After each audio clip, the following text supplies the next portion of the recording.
away we go. Boys, girls, children of all ages. The big show is on the radio.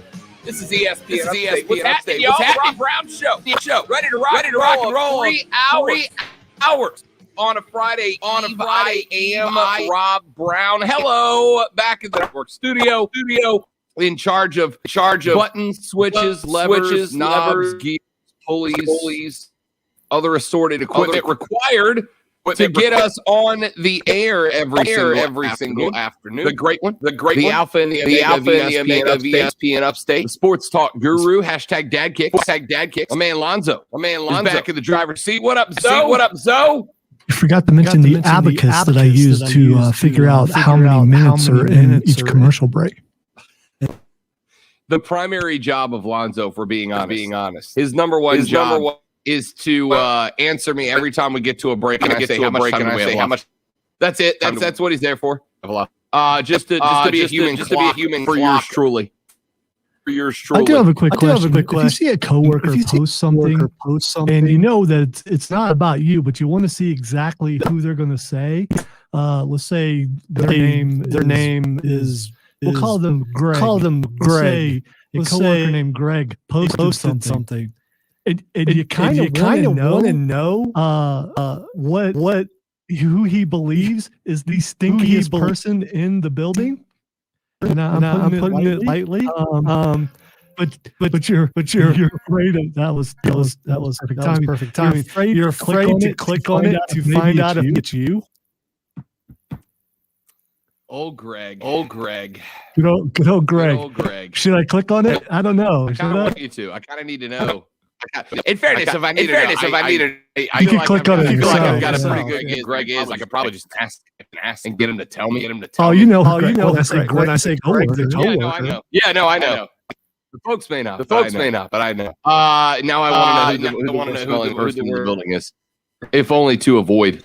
Busy day on the broadcast today. It is Masters Day number one. We have already got a handful of guys out there on the course, ready and underway in round number one. We'll be giving you leaderboard updates throughout the day. So make sure you're staying tuned for that. Looking forward to some Masters challenge coming up in a minute. My best bet for the weekend. I gave you a couple of them yesterday. I got a few more that I will get for you today. But our Masters leaderboard is up and underway.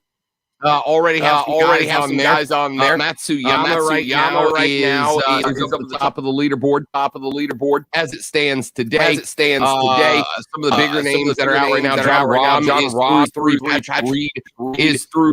Casey Swafford, Stewart Stink is out there. Schwartz is out there. Simpson, Schauffele, and McElroy are all on the course right now.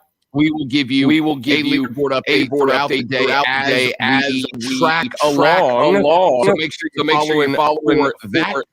Obviously, we've got more NFL talk to get into. Some news about who might be the number 3 pick on the board now. It might not be the name that any of us expected it nary a week ago. And we'll tell you how it's going to impact Carolina. Sitting at number 8, as well as the rest of the teams in the NFC South and direct South competition. My least favorite person in Major League Baseball made his way back into the news yesterday. I'll tell you who that is. And a whole lot more. Before we get into that, though, we start our show with that little song and dance that we know our show with.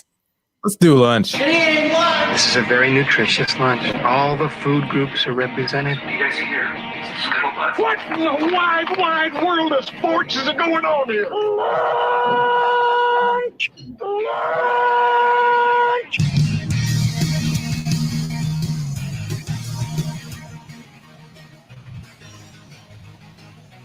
It is the lunch breakdown.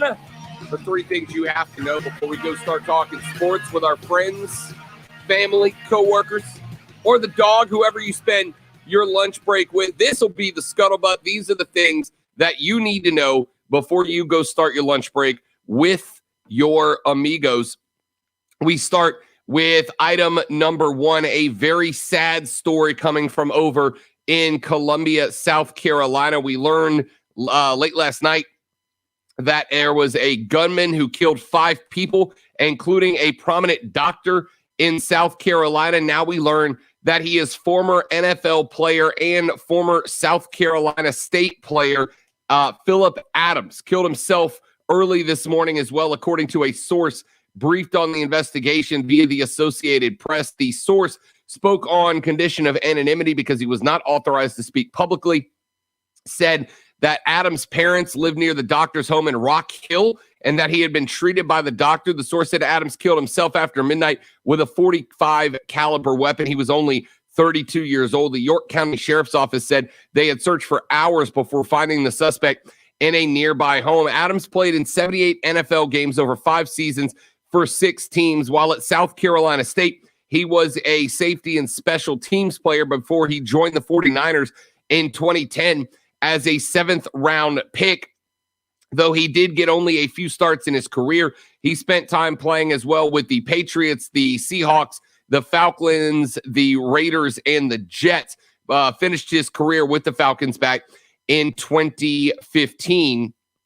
He was a rookie late in the 2010 season, suffered a severe ankle injury that required surgery, including several screws being inserted into his leg, and never played for the 49ers again, getting released just before the start of the 2011 season. He signed with New England. Only in 2013 with the Raiders was he on the roster for a full season. Dr. Robert Leslie, age 70, and his wife Barbara were pronounced dead at the scene, along with their grandchildren Ada Leslie and Noah Leslie, ages 9 and 5, according to the York County Coroner's Office.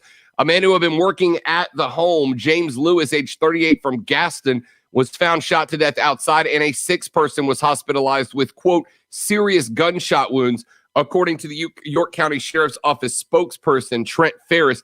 Ferris said early Thursday that deputies were called around 4:45 p.m. Wednesday to the Leslie's home and spent hours searching for the suspect before finding him in a nearby home. Ferris said, quote, we have found the person we believe is responsible, and we are with him at this time. And that's all I can say about the suspect. We are currently at his home, and we are serving a search warrant. Later on Thursday, a few sheriff's deputies were posted near the Leslie home, which is far beyond an arched stone gate up a long paved driveway and not visible from the road, according to the AP.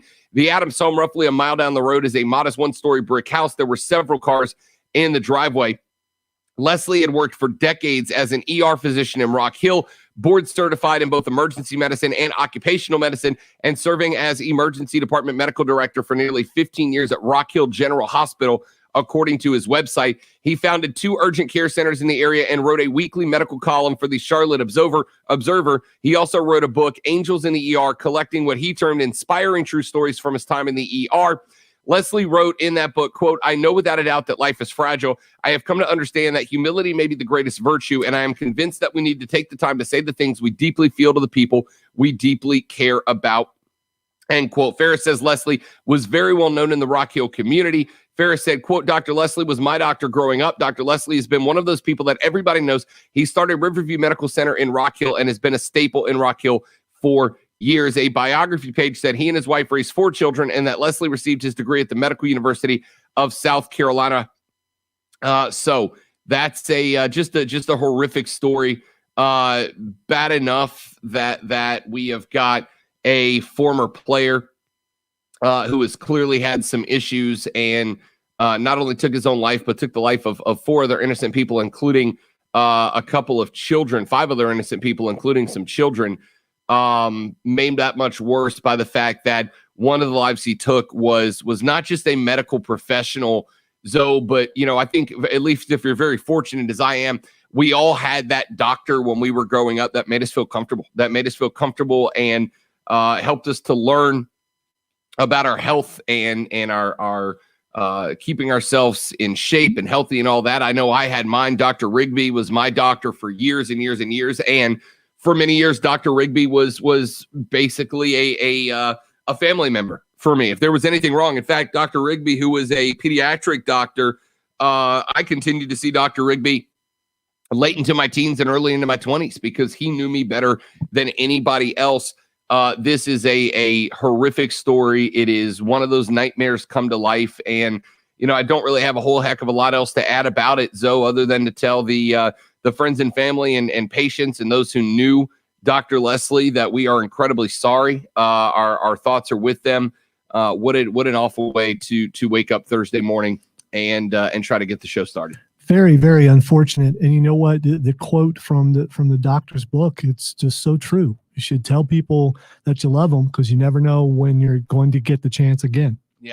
Yeah. Horrific story. Hate to hear it. Heartbreaking story.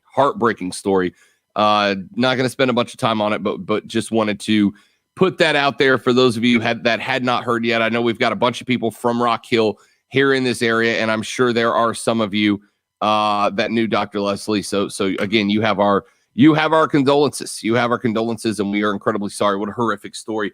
Item number 2 on the lunch breakdown this morning. Again, as we mentioned, we are underway with the Masters in 2021, returning to its traditional spot as the first major of the year and in the spring. Dustin Johnson, the defending champion, won the event back in November after it was delayed due to the pandemic. He is the favorite at 9-1. Jordan Spieth had his odds jump up to 10-1. He started last week at around 50-1 after winning the Valero, jumped up to 11-1 and was clearly a betting favorite as those odds have shortened now down to 10-1.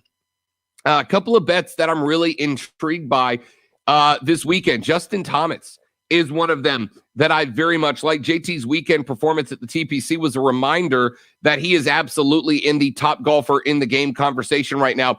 In 10 non-match play events in 2021, he has finished in the top 15 in 9 of them, missing the cut at the Genesis, and that was the week that his grandfather died, so nobody expected him to be 100% for that one. It includes his win at Sawgrass, a 3rd place finish in Hawaii, and top 10 finishes at the last 2 majors, which are technically a part of the 2021 season. He was 4th at Augusta back in last November, holding a share of the 36-hole lead before a weekend 71-70. His last 7 rounds at Augusta National are all under par as he has progressively performed better each year. Thomas is 5th in total shots gains, 3rd on approach, which is a key to the Masters, as I told you yesterday. Justin Thomas checking in at 10-1 odds. You can get him at plus 100 for a top 10 finish, which is not a bad play if you got thick money to throw around. If you're throwing big shed at this event, a top 10 finish for Justin Thomas is all but assured. I'll tell you one name I don't like, one name I'm not jumping in. You're not convincing me that Jordan Spieth is suddenly a 10-1 odd finisher based on one win. Yes, it was a good win in Texas, but it was a watered down field. A lot of guys elect not to play the Valero because they want to be 100% when they get to Augusta. So winning that tournament at Valero in Texas is not even close to showing up at Augusta. Now, Jordan Spieth has made himself look better, and his finishes have gotten better over the years. But the guy has been in a slump for about 4 years, and while it may be true that one trophy can springboard you, I'm not ready to guarantee it yet. I got some more odds-on favorites for you. I'm going to sprinkle them in throughout the show today, but I also want to make sure we have plenty of time for item number 3 on the lunch break down here today.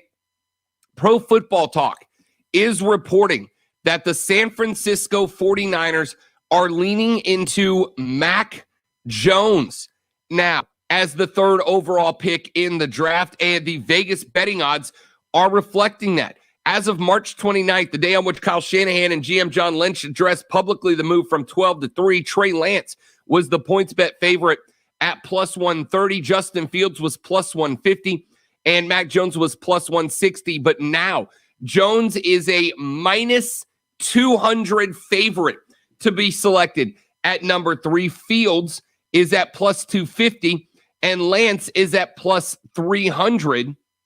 In the immediate aftermath of the trade, not many pegged Jones as the likely pick, but Chris Sims has been saying for a while now, claiming he has no inside information, but saying he knows Shanahan well, and that Shanahan believes that Jones would be the best guy to fit into his system. Wagers were based in reliance on that assessment, and the odds have changed dramatically accordingly. This is interesting to me, Lonzo, not because Mac Jones would be the number 3 overall pick to the San Francisco 49ers. This is interesting to me because with those long odds, with Atlanta going number 4, with Cincinnati going number 5, with Miami going number 6, and now waiting down the line to see how everything shapes up, I'm not saying that Justin Fields will free fall.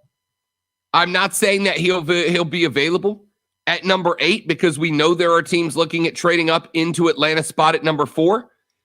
But now it wouldn't shock me. I was saying last night before these odds changed up overnight, I was telling a friend of mine last night, I thought there was a real possibility we see 5 quarterbacks off the board in the first 5 spots. We get that little 1, 2, 3 run to open the draft, and maybe some teams get desperate and jump into the 4 and 5 slots in order to pick up Fields and Lance, and we see a 1, 2, 3, 4, 5 QB run.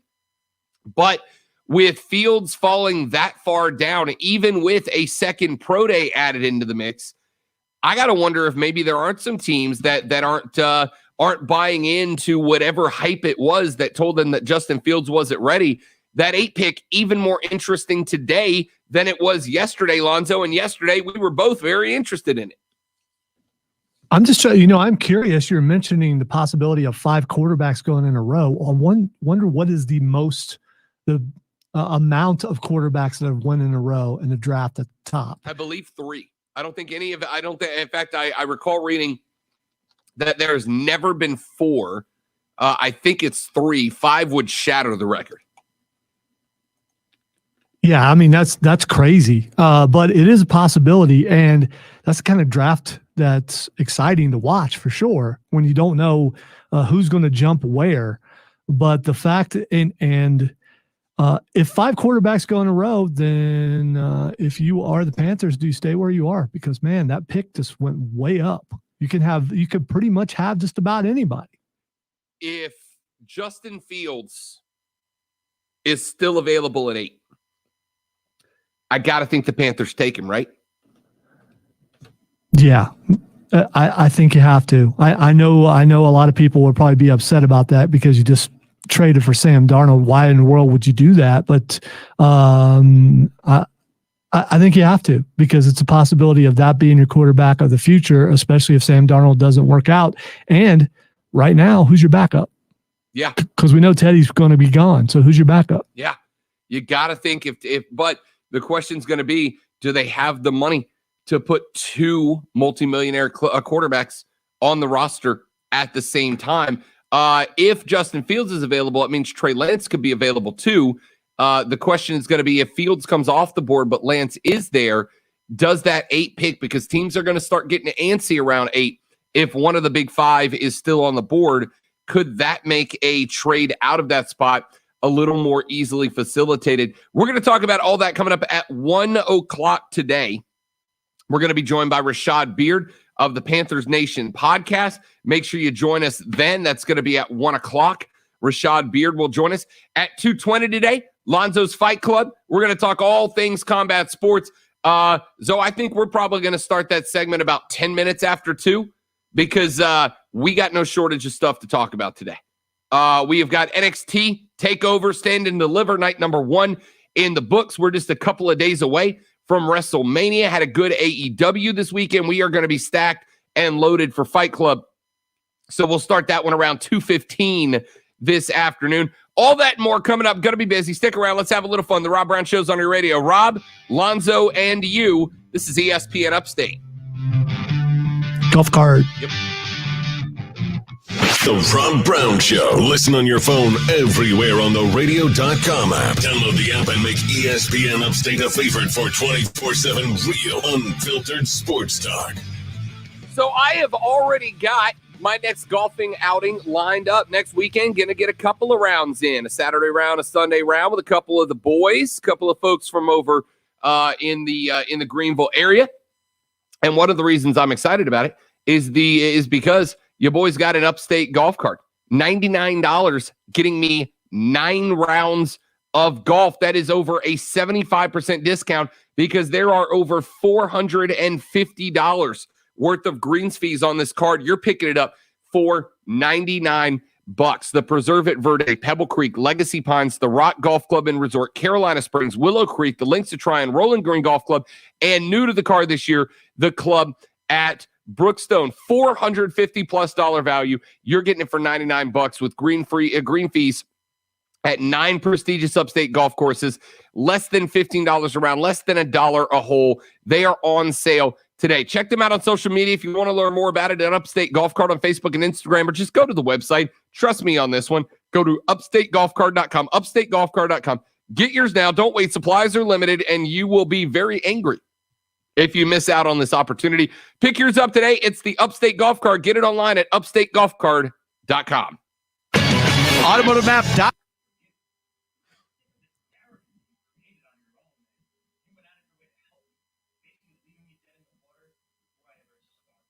So I'm very disappointed. Our coworker, Greg, never, I clicked on it to see who he pointed it out, who it was, and he never singled that person out. No vagaries, no hints, no nothing, just that he follows them in the restroom quite often and it smells bad. But this also narrows it down a little bit because of the shift he works and who's in the building at that time. Oh, true. That's right, because he comes back at nighttime.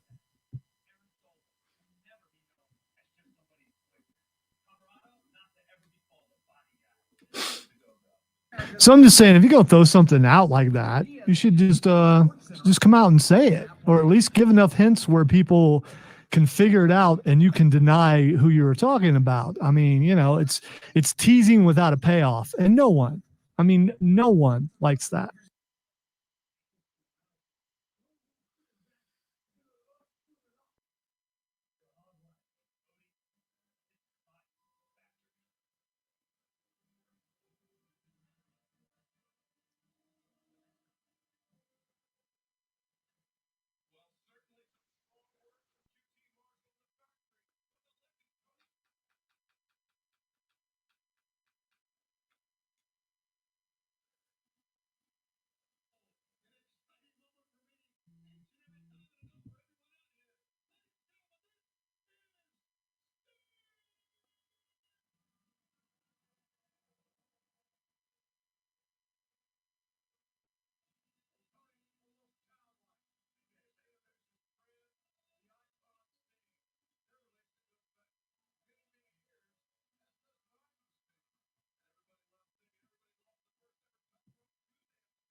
Jing Ba. What is Jing Ba? Do you know what Jing Ba is? All right, all right, perfect. Thank you, buddy. That's so kind of you. This is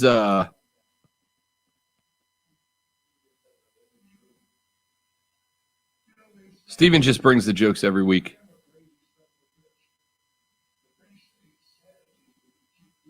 Well, I'm guessing maybe you looked it up, because I'm not so sure I should do that here. So, yeah. Oh, okay. I don't know who or what that is, Steven. I'm pretty sure that one of my children called Booba. Yeah, it's Beeba. That's what it sounds like. Trust me.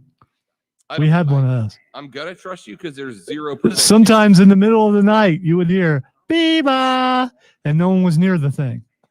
We have a history of haunted toys, and that would be one of those.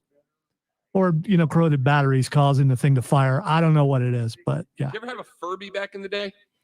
My children did. One of my children did. Yeah, my little brother had a Furby when I was a kid. He was younger than me.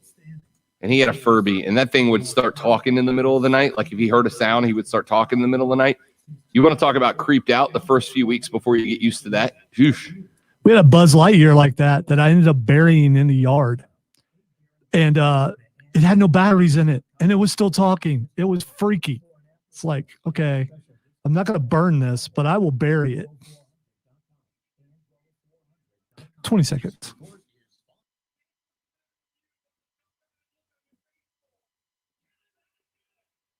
All right, I guess we're going to have that kind of day again, huh? Thanks, Benjamin. Is that Barney's brother? Get out of here. Come on, man. Unfiltered sports talk every weekday noon to 3. This is the Rob Brown Show on ESPN Upstate.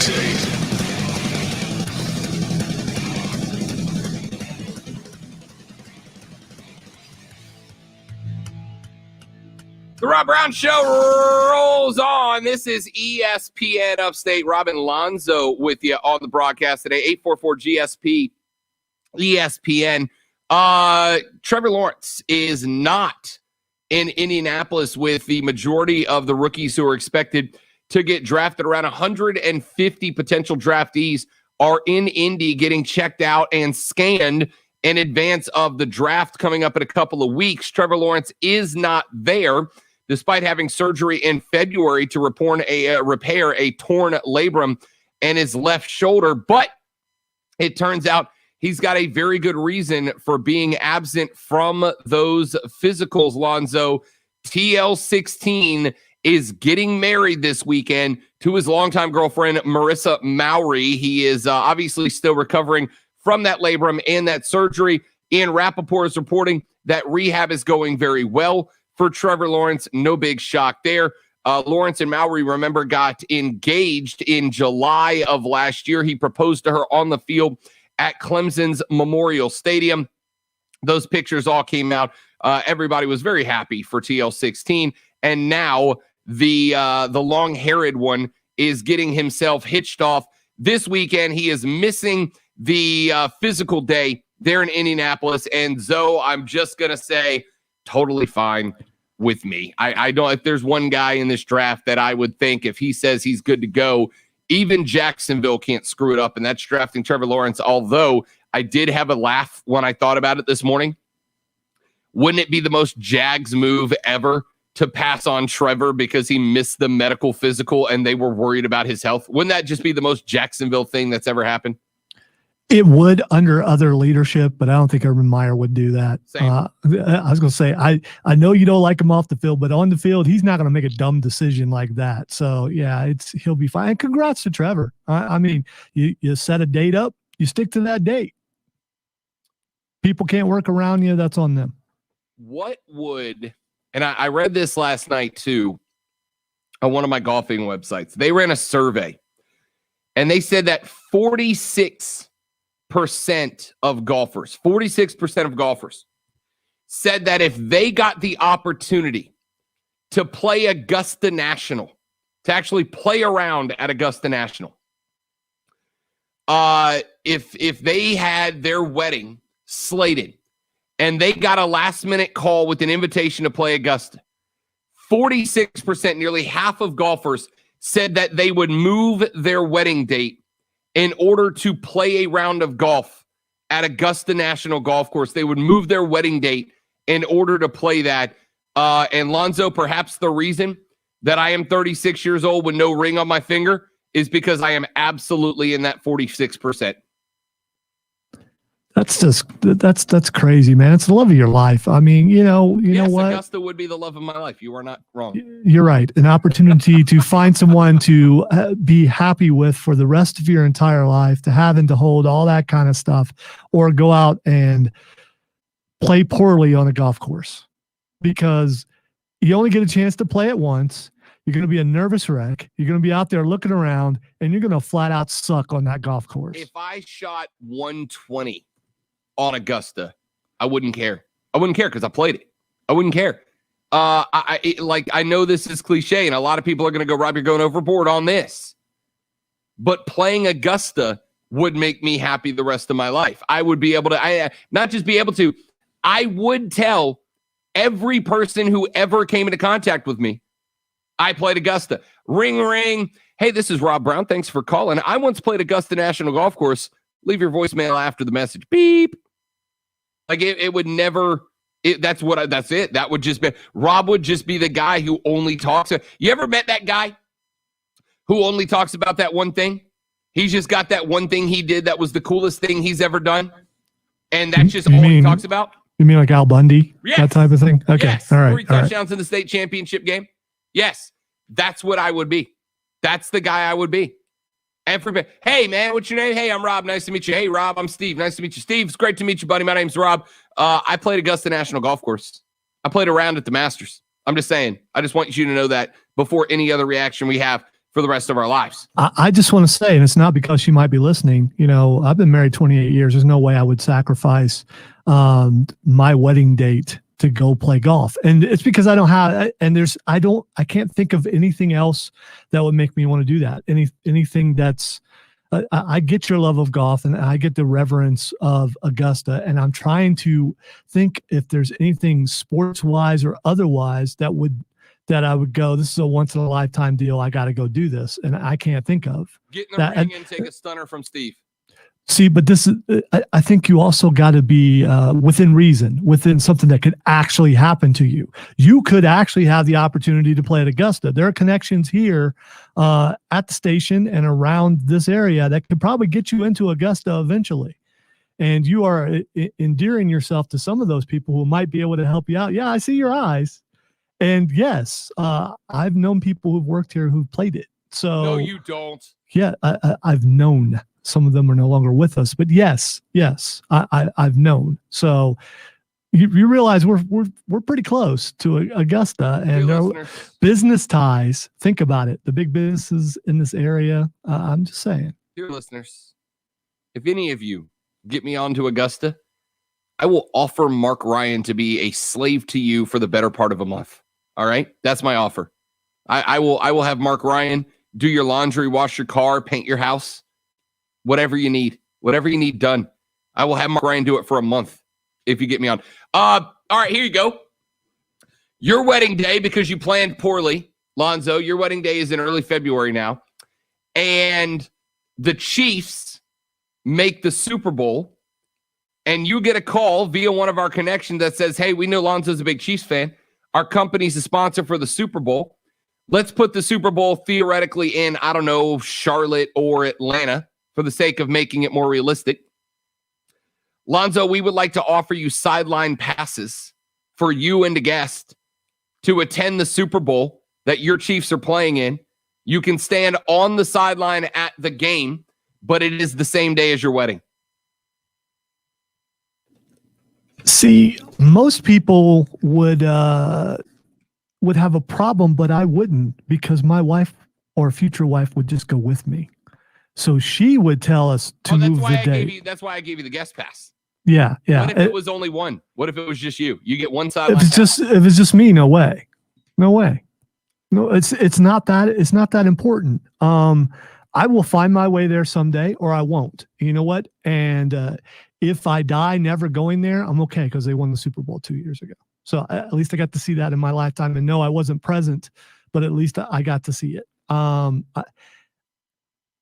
Don't make me feel bad, because and some people probably don't think I'm being completely honest, but I am. I mean, it's a very important day. That's why I commend Trevor Lawrence for going through with his wedding. You got a date, go with it.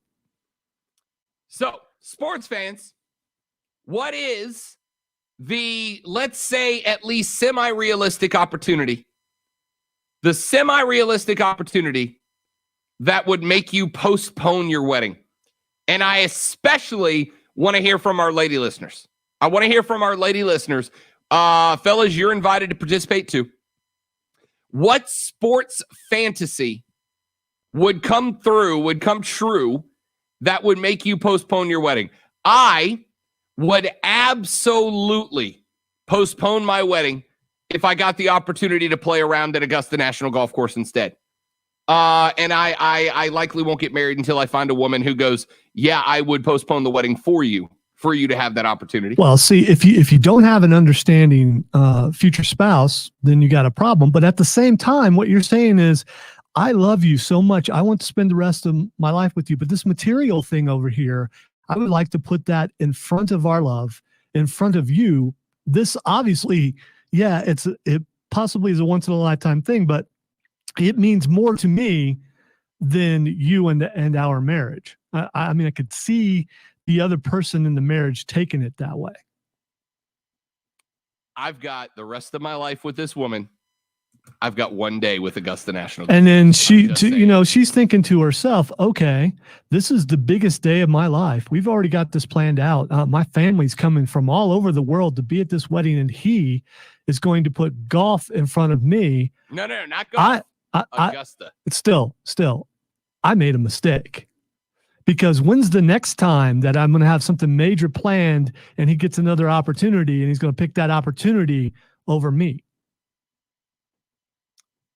But it's Augusta, though. It's not like I'm not heading down to the Muni. I'm not heading down to the Muni. I'm not going to whack 18 through a cow pasture. This is not a golf course. This is the golf course, the one, the holy grail of golf courses, right? I'm just saying. So sports fans, would you, A, if I offered you the opportunity to play around at Augusta, but it fell on your wedding day, would you postpone your wedding for it? And B, what sports fantasy, quasi-realistic, what sports fantasy would you postpone your wedding for? We'll throw some more of those coming up throughout the show. I'm Rob. He's Lonzo. The Rob Brown Show rolls on. This is ESPN Upstate. You ready?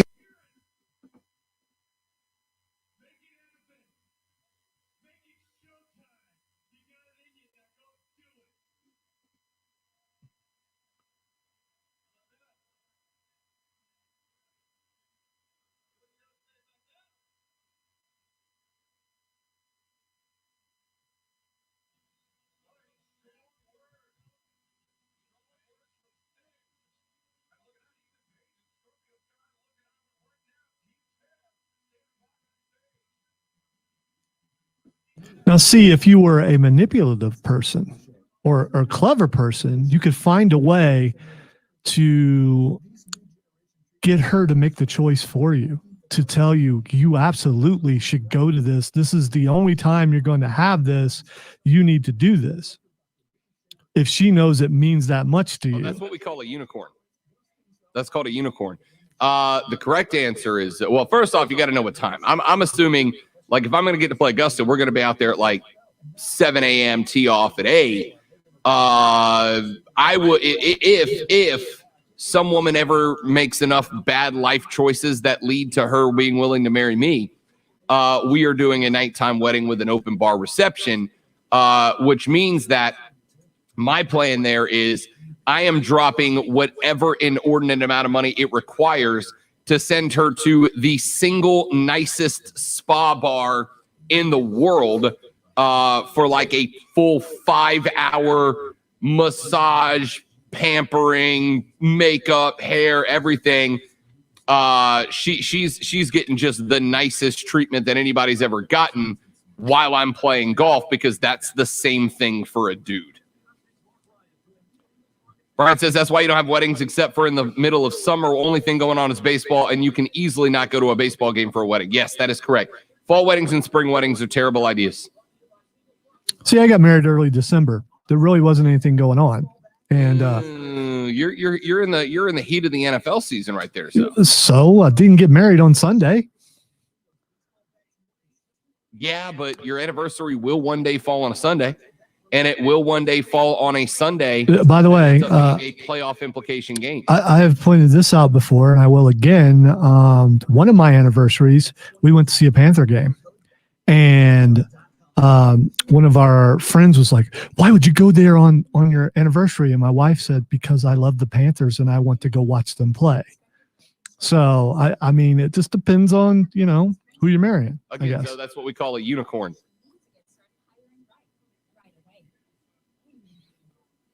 And again, there have been sporting events like when UFC came to the area and I couldn't go because I had a show. My wife is like, "Give me your tickets." And she went to see UFC without me. So, I mean, All right, that's pretty awesome. That's pretty incredible. And actually, she and my daughter went. So they both went to see it when UFC was at the Well. That's awesome. I didn't know. So UFC does house shows? They came one time. Really? This was before COVID. And there was the opportunity that this would be a place that they may come and do fights. It was a fight night is what it was. Okay. And it was actually televised. How'd it go? Was it a good show? It was a good show. I watched it later, and they got me a T-shirt. And they sent me a bunch of pictures from being there, and they actually sat next to some fighters who were talking to them. Nice. And yeah, so.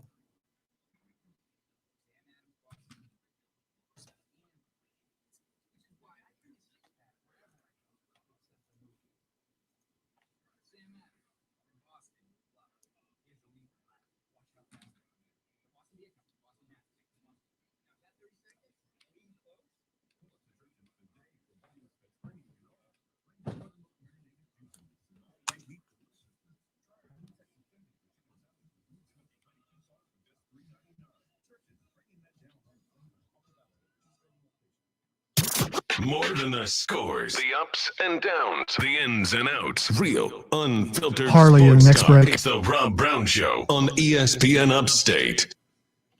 The Rob Brown Show rolls on. This is ESPN Upstate. Rob, Lonzo, you be a part of the show. 844-GSP, ESPN, 844-477-3776. Text us, 71307, 71307. Text line's quiet. Let's get it popping, y'all. 71307. Start your text with ESPN. Again, we've asked you the question, what sports fantasy would you postpone your wedding for? Trevor Lawrence is missing the medical evaluations going on for top-tier draftees in Indianapolis this weekend because he's getting married. And a survey came out from golf.com, I believe, that asked, would you postpone your wedding if you got invited to play a round at Augusta National on the same day? 46% of golfers said that they would postpone their wedding in order to play a round at Augusta. So, what sports fantasy that is at least semi-realistic would you postpone your wedding for? Sideline passes to a Super Bowl? Yes, I would absolutely do that, although I would be let me put it this way.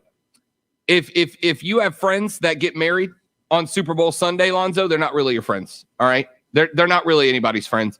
And if you get friends, I cannot tell you how many friends of mine have gotten married in the fall, and they love to do it on a Saturday, and they go, but our team's on a bye week on that Saturday. Yeah, that's fine, but your team is on a bye week. Doesn't mean everybody else's team is on a bye week, A. And B, because your team was on a bye week that week, I got news for you about how future schedules in the NFL work and in college football work.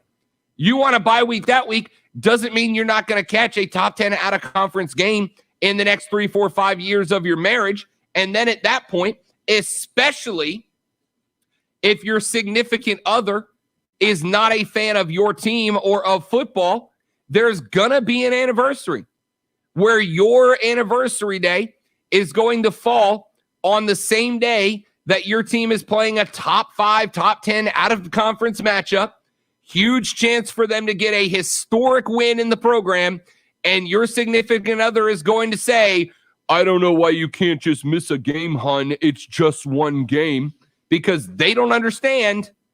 It's just not cool, man. Hashtag end fall weddings. Well, I've said many times, my wife completely understands that she's a bigger fan than me in some cases in certain sports. But what it comes down to is you and I have an out that a lot of other people don't. This is true. I'm working. Yep. That's what it is. Yeah. I got to watch it, man. We're going to be talking about it Monday. I got to. It's work. I got to do that. And it's not an excuse. It's the absolute truth. So, I mean, we have that. Every woman that I've dated in the past 14 years, one of the first things that I say to them, and I make sure they understand I am not exaggerating. One of the first things I say to them from the get-go is, I need you to know that when I tell you I watch a lot of sports and am required to do so for my job, you are going to think you understand what a lot of sports means, and you are not. You're going to have no idea. I have dated young ladies who are sports fans, and been told I had no idea how much you meant you watch sports when you said that you watch a lot of sports, right? And I have told them there are going to be times, and this is going to cause a fight, and I know it because it always has. There are going to be times when I get opportunities in sports, and this is for both my career and my own personal enjoyment, that I am going to have to skip out on a thing that you really want to do because I've got this sports thing that I have to do. I am going to postpone a trip that we've had planned. I am going to cancel on dinner plans that we had with your friends, and I'm going to do it just so I can watch a game. And you're going to get upset, you're going to get mad, and you need to know this is for my career. And inevitably, it happens every single relationship I've ever been in. Inevitably, it's going to happen. And again, as it has been pointed out to me many times, I have no doubt that that is a large, if not largest, chunk of the reason that your boy's 36 and living alone in a one-bedroom apartment. And that does not mean I am sad about it, because I have gotten to do some awesome, awesome things in my life. I have stood on the sidelines of a Tom Brady game. I have caught a pass from Drew Brees. I have had a sparring lesson from Roy Jones Jr. I have ridden a hole and given shot advice to Gary Player. I have gotten to do some incredible things in my career that make me feel whole and complete, and I am good with that. If you put the wedding date on a date I get to play Augusta, heck, if you put it during Masters weekend, I'm going to disagree with that date from the beginning. We can't get married on Masters weekend. It's Masters weekend. That's why the ideal fall dates, Lonzo, are from May through around September. Those are the months to get married. Outside of that, you're just hurting yourself. That's just a fact. That's just science. It is what it is. I have nothing to add, because it seems like everything I'm saying is the opposite of you, because I realize how blessed I am. And I know not everybody is blessed as I am. So I would just say that I'm glad that I am blessed, not only to be married to a wonderful woman, but a sports fan also. That is what we call having a unicorn, Lonzo. Having a unicorn. They're rare. You found a unicorn. All right, quick break. We come back here in just a minute. Surprise potential pick at the number 3 spot for the San Francisco 49ers, and it might have a drastic impact on what Carolina does at 8. We'll talk about that. Plus, coming up at the 1 o'clock hour, Rashad Beard of the Panthers Nation podcast is going to join us here on the show to chat about what he thinks about that news. That's all coming up next on The Rob Brown Show and ESPN Upstate. Harley. Yep. The Rob Brown Show. Listen on your Amazon or Google smart speaker. Just say, play ESPN Upstate. The weather is getting absolutely beautiful outside. And we know that we have some incredible weather here in the upstate of South Carolina. Well, let me tell you, as somebody who has ridden motorcycles for years now, there is nothing, and I mean absolutely nothing, that will reset your brain quite the way that being on the back of a Harley Davidson from Harley of Greenville will do that for you. And right now is a perfect time to check out their entire new and pre-owned inventory in one of the most beautiful shops in all of South Carolina. Harley Davidson of Greenville has the all-new 2021 models in stock right now. And y'all, I have seen them. I have gone eyes on. They are beautiful. They've got the new finishes. They've got the new paint options. They've got all the new features. And if there's something you want customized, you can get that work done through Harley Davidson of Greenville as well. Do not waste what has been beautiful weather the past few days. What is going to get even better through the spring? Reset your mind on the back of a brand new or pre-owned Harley from Harley Davidson of Greenville. Over 180 bikes in their pre-owned inventory. You can pick yours up now. Check them out online at upstateharley.com, upstateharley.com, or check out their showroom at 30 Chrome Drive in Greenville. 30 Chrome Drive. Check them out. It's Greenville Harley Davidson of Greenville.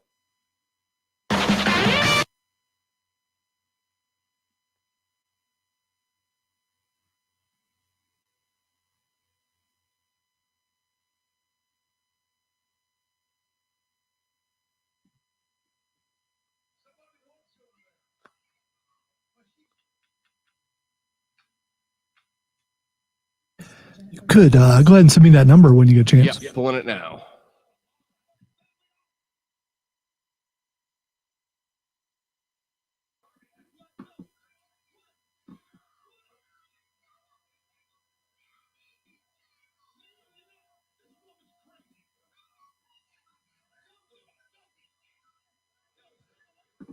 Oh, where is it?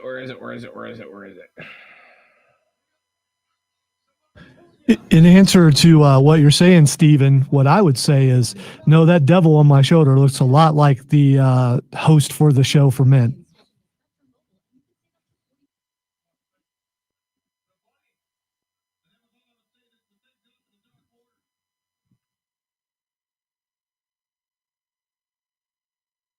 I just sent it to you. And I just received it.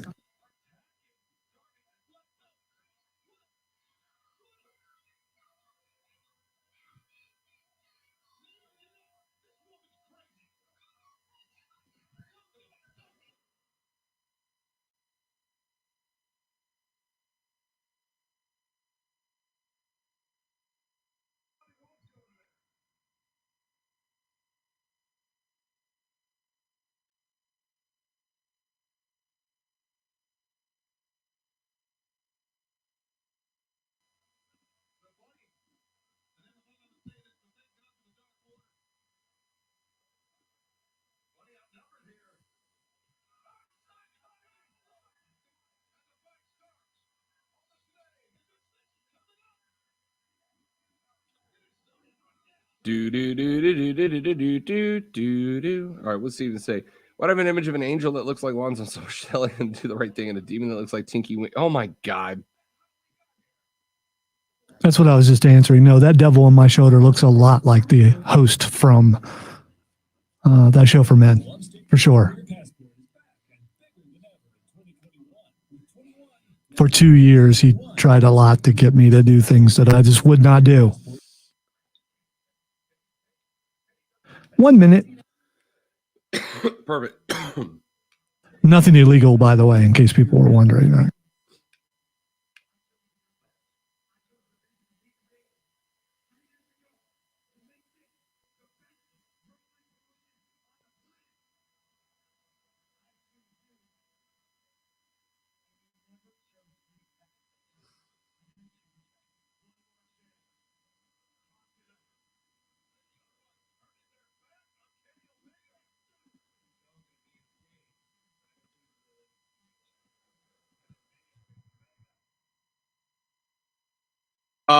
If you've got questions or you want to jump in on these interviews, though, go ahead, man. Just let me know.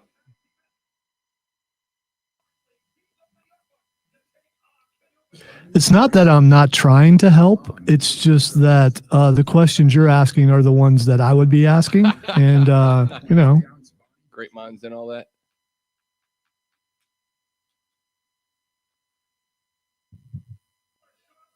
And you guys flow well. I wouldn't want to interrupt that.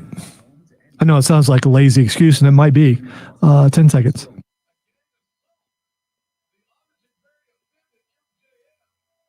For upstate sports junkies. These pathetic junkies? Come on, look at them. You eat sports like food every day. Get hooked on the Rob Brown Show, noon to 3 every weekday on ESPN Upstate. Reports coming out right now that the San Francisco 49ers are looking at selecting Mac Jones as the number 3 overall pick in this year's NFL draft. And that does kind of change everything.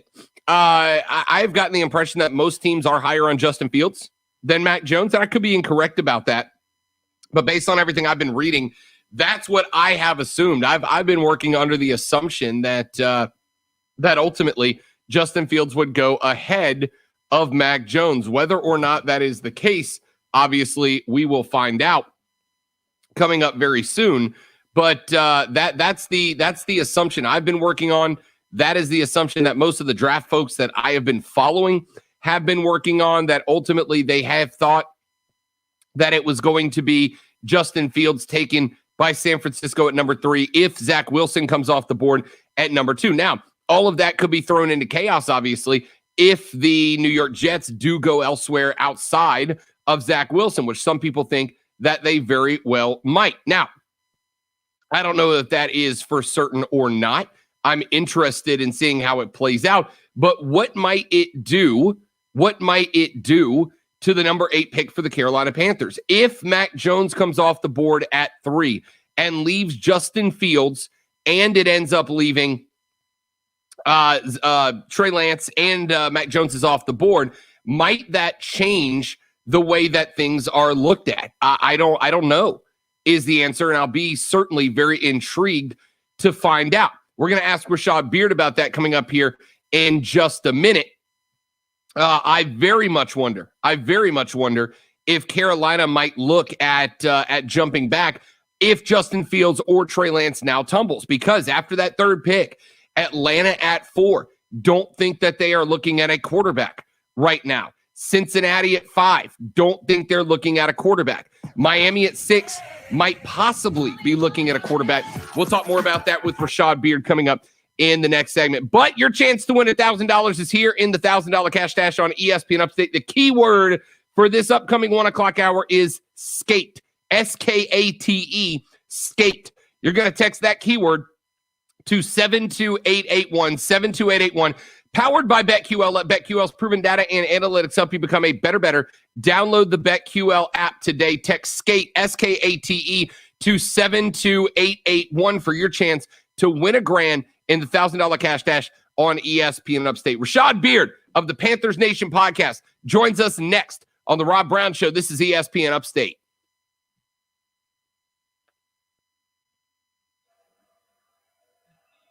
ESPN Upstate. WYRD Greenville. WOR. Yeah, Mike Tyson looks absolutely yoked.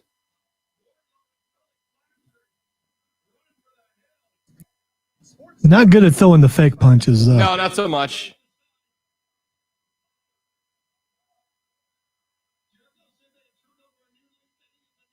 Needs to work on his T-shirt tearing skills too, because there's just some remnants left. He didn't exactly Hogan through that thing, did he? No, he did not. I'm guessing he probably didn't have the holes cut in the back of his shirt to make it easier to rip, though, like Hogan did.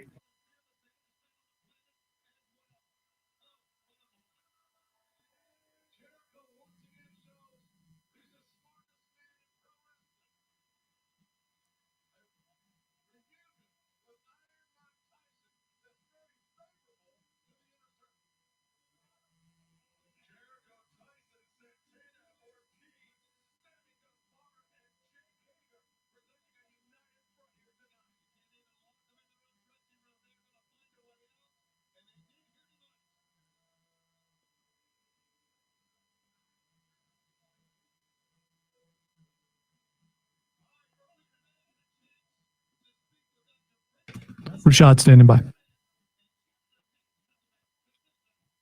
No chance, Hookset. If the Jags go anywhere but Trevor Lawrence, I will be absolutely blown away. Blown away.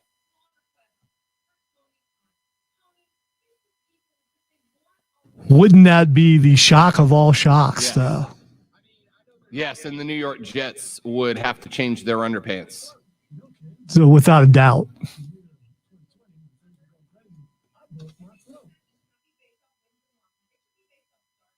But at the same time, if he was to pull the trigger on that, most people could understand why he did it. I don't think he's going to, but still. TL's going number 1. It's not even a doubt.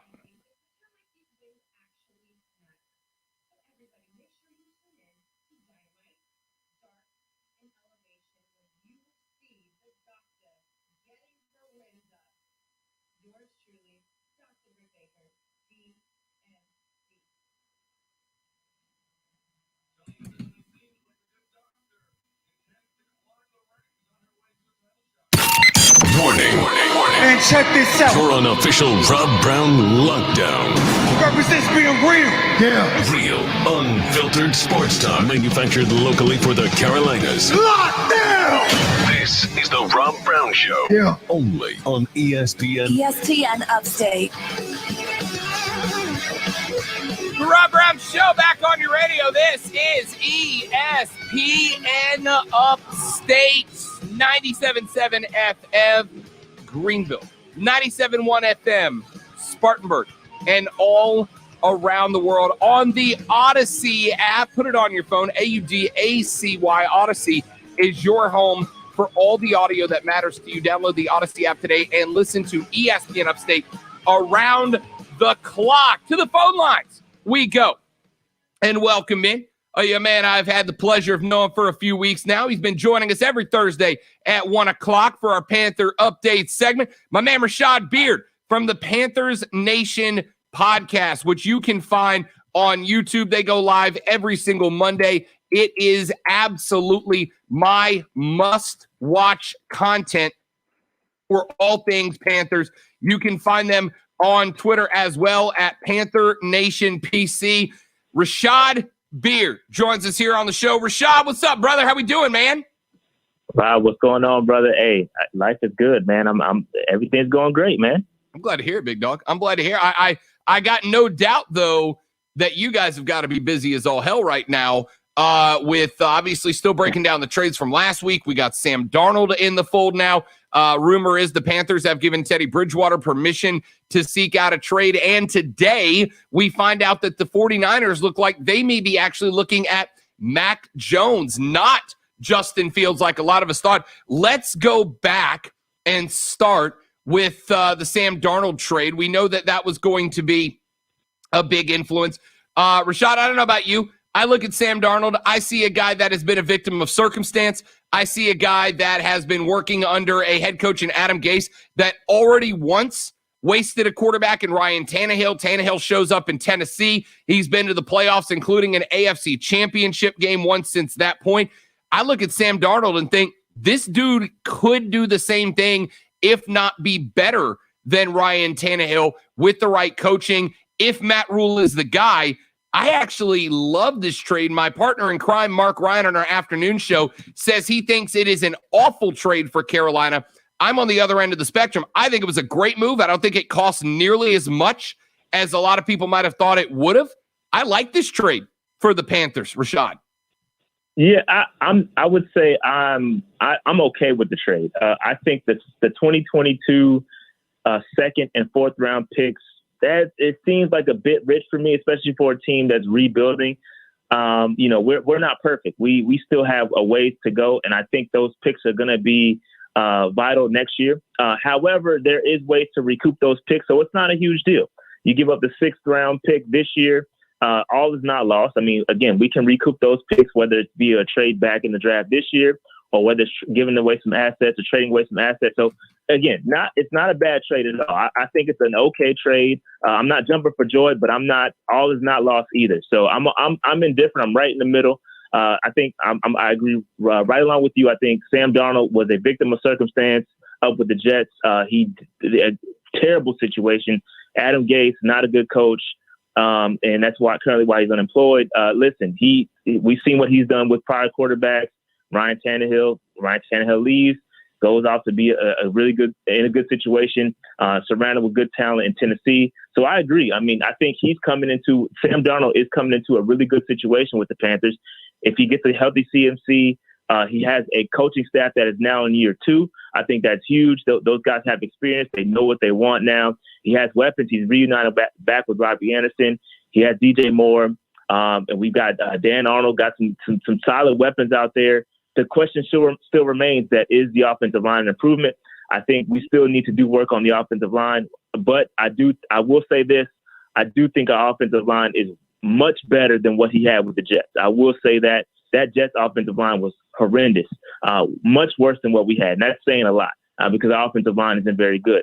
But I do think our offensive line has improved from what the Jets have. And I do think we still need to invest in the offensive line for sure. But I do think Sam Darnold is in a much better scenario here. And listen, I'm going to give him the same opportunity I gave Teddy Bridgewater. I said some of the same things when we got Teddy Bridgewater. Hey, give him the good, the right situation. Teddy Bridgewater could be a decent quarterback. I'll say the same thing with Sam Darnold. Given the right situation, I think he'd be a good quarterback. So I'm still, I don't think the Sam Darnold trade changes the trajectory of the franchise. I'm not saying that Sam Darnold's going to drive us to a Super Bowl. I'm not saying that, but I do think he can lead us to a playoff berth for sure. Yeah, I agree with you. Again, we mentioned Ryan Tannehill there. We mentioned Adam Gase. You mentioned the offensive line of the Jets, which was atrocious. And that leads me to, now that we have Sam Darnold in the fold and that number 8 spot, is it one that you have to necessarily reach up or trade down to try to find the right QB? It kind of opens up a lot of options for Carolina. There's the option to go best available. If Kyle Pitts falls there, I would love that pick. If Penei Sewell is the best OL on the board at that point, I would love that pick. And I also don't hate, you talked about ways to recoup the picks, trading back if a Justin Fields falls to 8. And I guess this is a 2-part question. Number 1, if Justin Fields does fall to 8, now that Mac Jones looks to be the guy at number 3 for San Francisco, we know 4 and 5 are not picking quarterback unless those 2 teams, Atlanta and Cincinnati, trade back. Miami may or may not be in the fold for a quarterback. They are playing their cards very tight to the vest. But if Lance or Fields or both was to fall all the way back down to number 8, I think that 8 spot becomes incredibly valuable for a potential trade back for Carolina to recoup those picks they lost in the Darnold path. A, if Justin Fields is available, Rashad, do you take him? And B, if not, and another team comes calling for Trey Lance, are you more inclined to trade back now to make up those picks you lost for Sam Darnold? I'm glad you set that question up the way you did, because if Justin Fields is there, for me, I'm taking Justin Fields. I think that you haven't lost much in the Sam Darnold trade. You gave up a 6th-round pick. You gave up a couple picks that you can potentially recoup at some point. And you're not paying Sam Darnold much. Even though they did exercise the 5th-year option, you're talking about $18 million. It's not a lot for a quarterback. So all is not lost, especially if you have a quarterback on a rookie deal in Justin Fields. So one, if Justin Fields is there, I'm absolutely taking him. I think that is the type of franchise-changing quarterback you need. Now, if Justin Fields is not there, which I don't think he's going to be there, because I think someone else is going to trade up even before, because I think the Lions may be looking to move out of that pick as well. They picked 7 right before us. I think somebody may be looking to trade up to number 7 to potentially get Fields, or even move up to 4 with the Falcons to potentially get Fields. So I don't think Fields is going to be there personally. But if he happens to be there, then I'm taking him. Now, if Lance is there and somebody wants to trade up to get Lance, then I'm for trading back to get recoup some picks. And depending on how far that team is coming up, we could really walk away with some good picks. You're talking about an additional 1st round potentially. You're talking about an additional, a 2nd, a 4th, those picks that we lost for next season. So I really think, depending on how far that team's willing to move up, teams like the Bears, teams like the Patriots, you could get a nice little haul by moving back. So I have no problem trading back, recouping some of those picks. It just depends. Now, if Penei Sewell is there, there's a lot of different things that could happen in the draft, and it's really tough. But I do think we are in a good situation, and we are going to get a really good player, or we're going to get a really good draft as far as picks go. So I think we're in a really good place. And might I add, I think we're in a really good place because we also signed AJ Bouye yesterday. And so I think that's a huge signing, because that also allows us to really go BPA. Now we're not in a situation where we have to go cornerback. Like we talked about cornerback, we talked about potentially going Patrick Surtain, J.C. Horn. Now we're in a situation where I think AJ Bouye is actually a really good signing, although he won't be there for the first 2 games due to suspension. I do think that's the type of signing that really allows us to be BPA. Talking with Rashad Beard. He's the host of the Panthers Nation podcast. You can find them on YouTube. They go live every single Monday with some incredible stuff, or follow them on Twitter at Panther Nation PC. That AJ Bouye signing was big. I looked at that last night and thought about all the ways it could come into the fold for Carolina. It obviously drafts the big talk right now, but I wanted to ask you about your thoughts on Matt Rule. I was skimming around Twitter earlier this week, and Louis Riddick was obviously from ESPN, was talking about his interactions with Matt Rule during the Senior Bowl. And he said that Matt Rule is a guy that doesn't just coach to tell you what to do, but he coaches so that you understand it. He's a guy that seems to have an extraordinary amount of desire to build a foundation in his locker room built around character, and that's why he's been able to win in all the places that he's gone through his college career. I know those are kind of cliche, and I know those are kind of coach speak, but when you get especially former ballers, Rashad, that go out of their way to talk about a guy like that, you got to assume he goes a bit above and beyond in those categories. Now that Matt Rule has been in place, he's got a season under his belt. The offseason has led up to the draft now. What are your thoughts on the way that he is handling, A, this offseason, and B, this franchise as a whole as the head man? Listen, when we first hired Matt Rule, I didn't like it. I thought that there were better options out there. But I think he overperformed last year. I think considering what we had, the circumstances in which he was given, I think that he overperformed. And I like what he's done. I like Matt Rule. I think he's a really good player, a really good coach.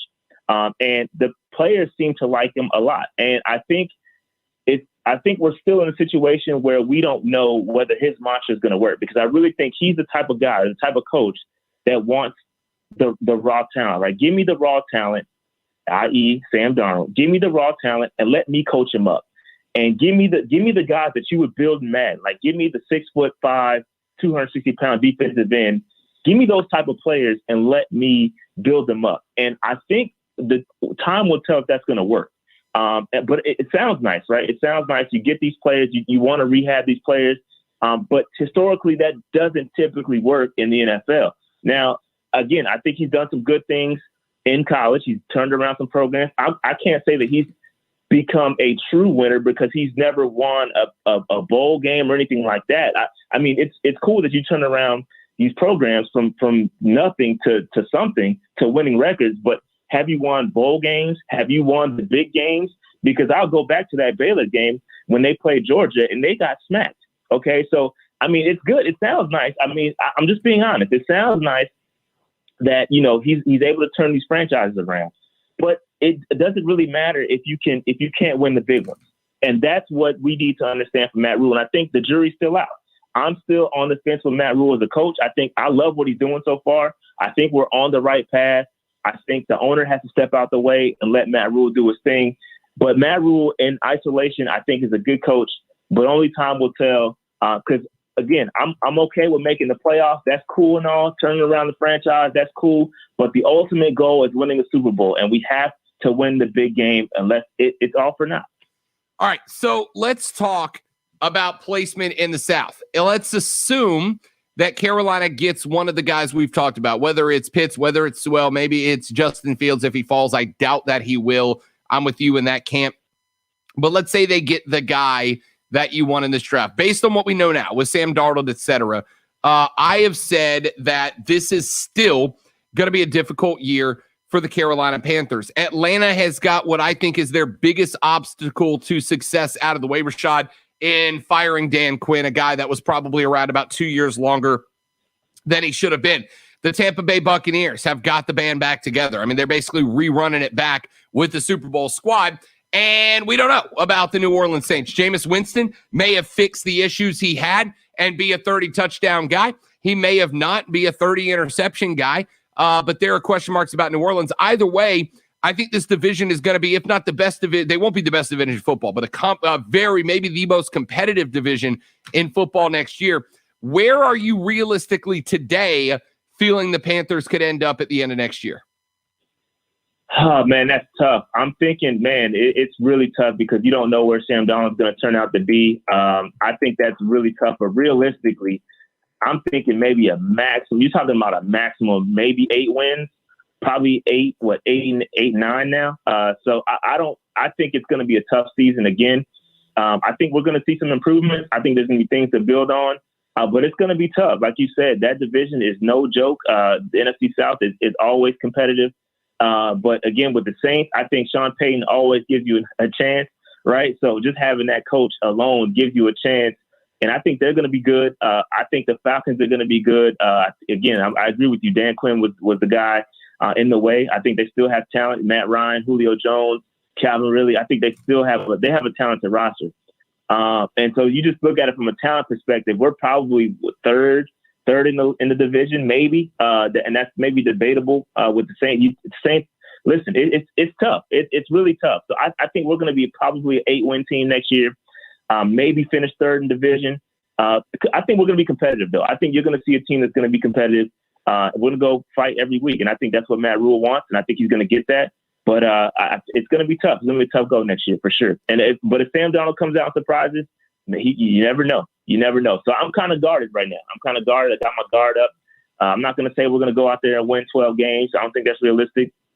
So I think 8 wins is where I'm going to stand at. 8 wins. Rashad Beard of the Panthers Nation podcast joining us here on the Rob Brown Show and ESPN Upstate.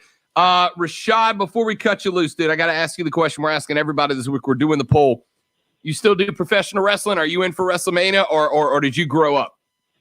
Actually, dude, it's funny. You guys talk about wrestling all the time, and I used to be a huge wrestling fan. I still kind of am. I watched AEW last. I'm more of an AEW guy. Let's old go! School WCW. Yeah, I'm an old school WCW man. I think Ric Flair is the greatest of all time. So I'm old school, man. My dad used to take me to wrestling back in the day. So I can't watch WWE anymore. I've lost complete interest, to be honest. The storylines don't vibe. So give me AEW all day. I hope they continue to have success. But WrestleMania, I'll probably watch. But I have zero interest, to be honest with you. I got my look at that. I knew I liked Rashad. I knew we were going to get along.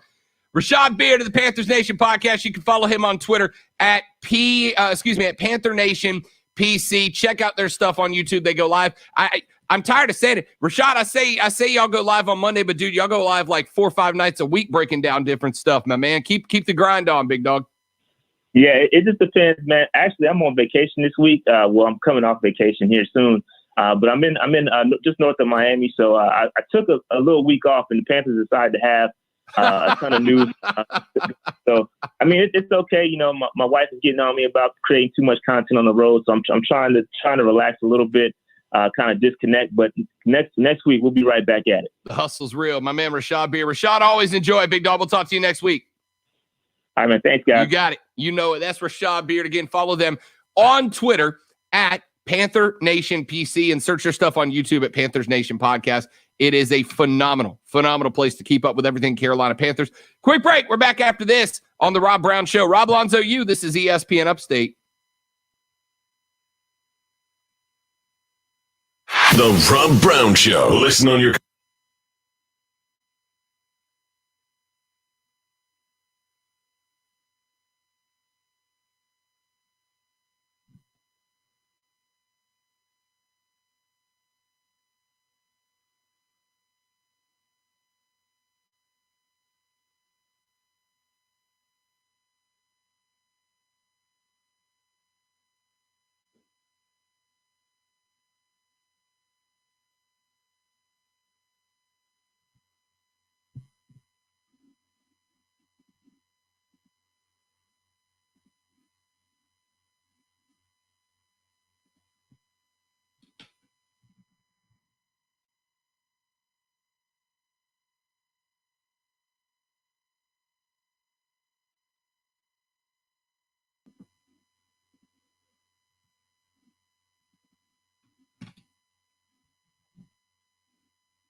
What's up to everybody watching the stream? Glad to have you all along for the ride, man.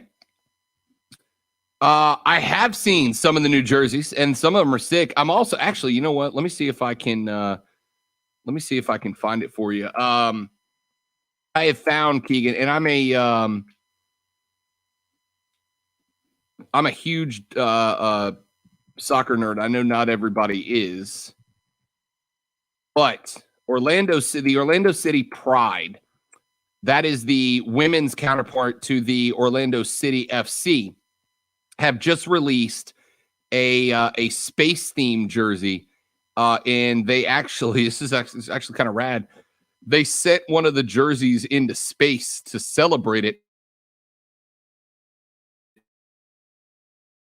Jerseys I've seen in a very long time. Look at this bad boy. Isn't that good looking? It's not bad. Isn't that a good looking jersey? I love that. I have never bought a women's soccer jersey before, but I think I'm snagging one of those. I love it. I don't know. I would have faded the purple a little bit on its way to its, final tone near the bottom, but that's just me. Yeah, I mean, I like how it's kind of got the, you see the same pattern as they have with the way the Earth kind of fades out into space a little bit. It does get a little, not lighter, but just thinner at the top where it fades into the space pattern. I think that is legit jersey, man. It's not bad. That's true. Yeah. And that picture, they legit launched one into space to commemorate the launching of this jersey. One of my buddies, the drummer in my band, lives in Orlando. He's a big City fan, and he bought one of them. And he video called me to show me that it looks even better in person.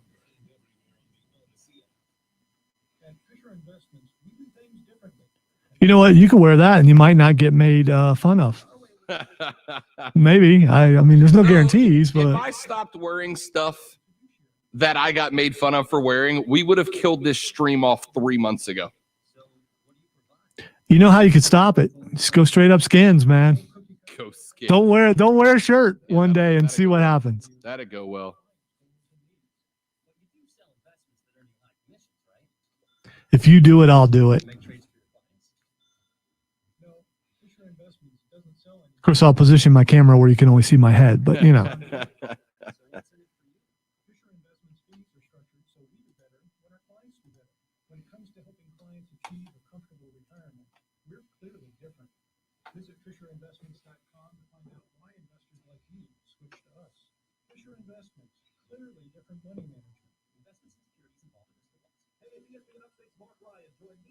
One minute.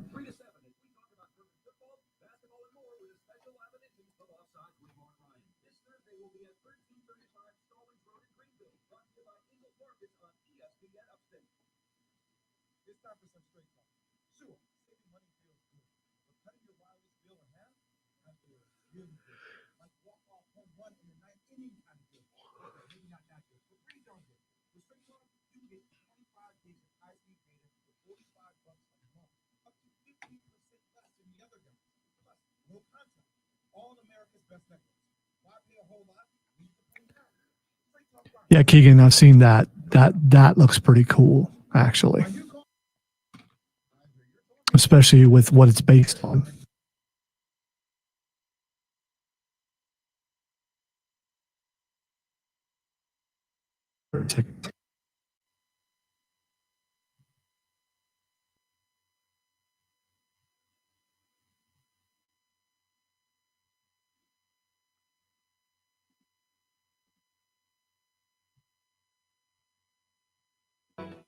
Join the Rob Brown Lockdown on Twitter. Tweet at The Rob Brown Show on the Upstate Sports Leader, ESPN Upstate. The Rob Brown Show rolls on. This is ESPN Upstate. I am Rob Brown. Lonzo back at the helm. Thanks to Rashad Beard for joining us in that last segment from the Panthers Nation podcast. Anything jump out about that podcast to you, Lonzo, or about that interview to you? Was there anything that really struck you? Because there were a couple of things that Rashad said that I found kind of interesting. One did, but it's petty, and I'll address it next hour. Fair enough. Oh, it's the wrestling stuff, isn't it? That's what it was. I will save it because you took way too much joy in that. Yeah, a few things I was interested in. The first is that Rashad seems to have come around to my side, and Rashad seems to think that trading down might be the right move for Carolina. I said that a few weeks ago. That was before the Darnold trade. Not that the Darnold trade did anything except to boost my belief that trading down was the right spot and remains the right spot for the Carolina Panthers. I think trading down is absolutely the way to go, especially now with the ability to understand you've got your QB. Now, if Sam Darnold does not develop this year, does not play better this year, is not a bona fide playoff quarterback by the end of this year, then fine. You just go back into it next year and you get ready for the next crop of quarterbacks. But I gotta believe in the investment zone. I was just going to say one thing that you can tell Rashad really wants Justin Fields. You can tell he really, really wants Justin Fields. Oh, absolutely. And that endears him to me, of course.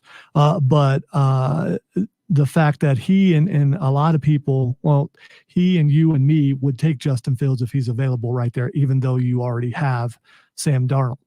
And then what kind of controversy would you have? I think the easiest thing for Matt Rule to do would be to trade out of that pick and get some other stuff. But if Justin Fields is available, man, how can you pass that up? Yeah, if he falls all the way to 8, and trust me, he won't. All right. I think this is one of those conversations that, you get to a point with 2.5 weeks left until the draft, 2 weeks left until the draft, where I think you got to kind of teams are starting to settle into their picks.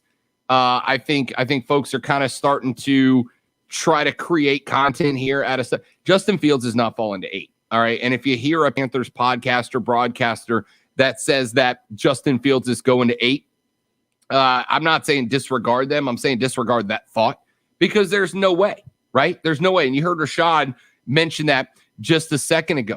There are 3 teams between the 4th pick and the 7th pick, 3 teams that if Justin Fields is available, I think would be happy to trade back, because that will command a haul.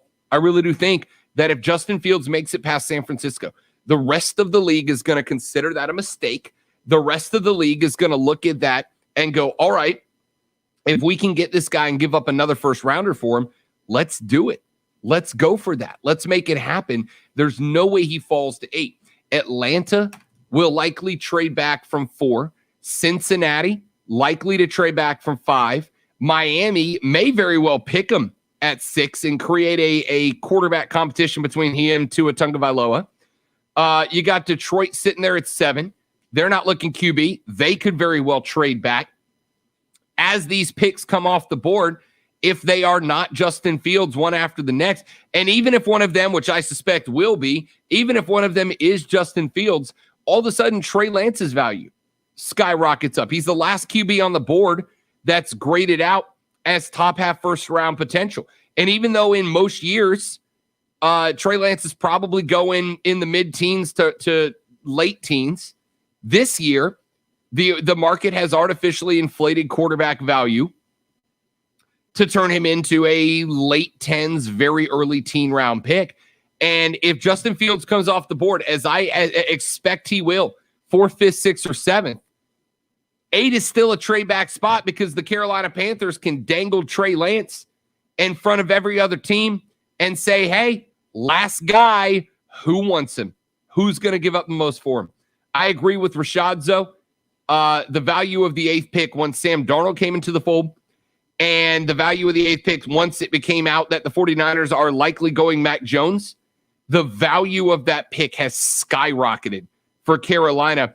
5-6 weeks ago, talking about this conversation, I would have said no QBs are any of the ones that I'm interested in at 8. The value of that pick is not as much as I'd like. I'm of the exact opposite mindset now. I think the value of the pick has absolutely skyrocketed because of the Darnold trade and the 49ers looking at Mac Jones.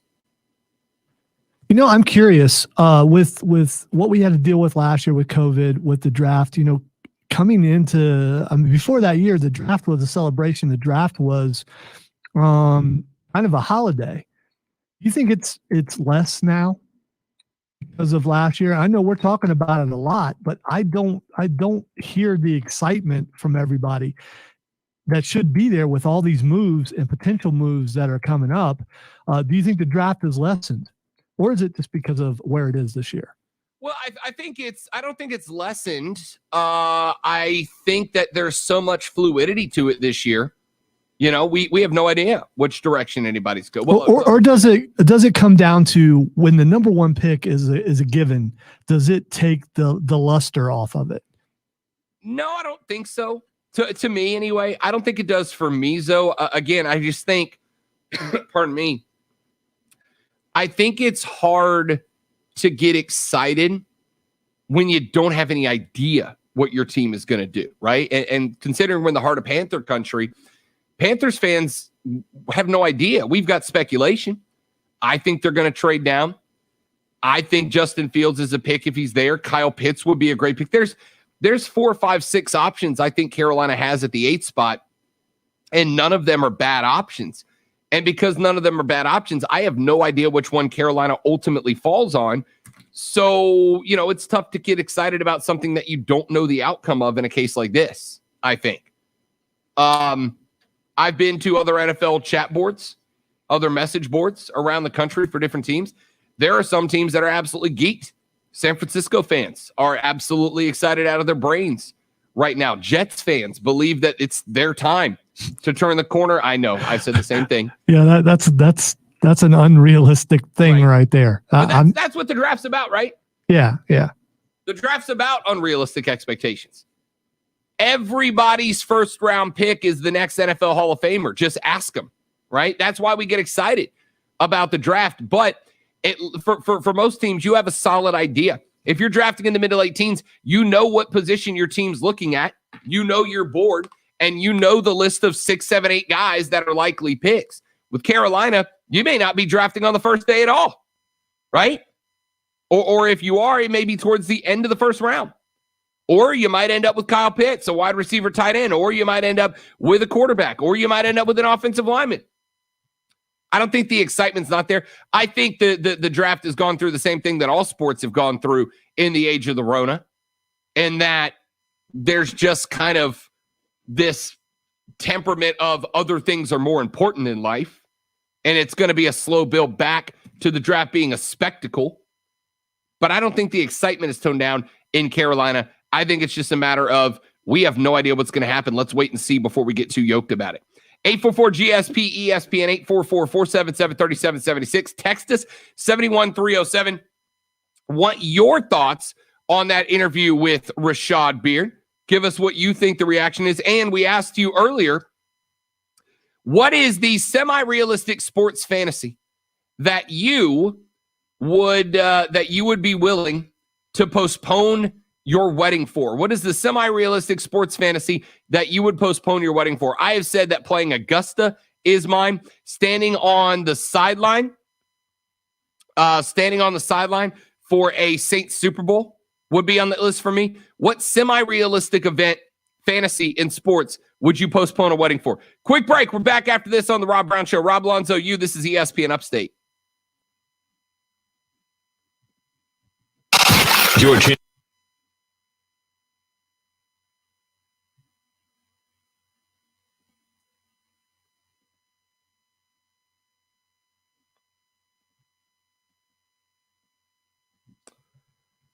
All right. I feel like I'm safe playing a Jeopardy clip.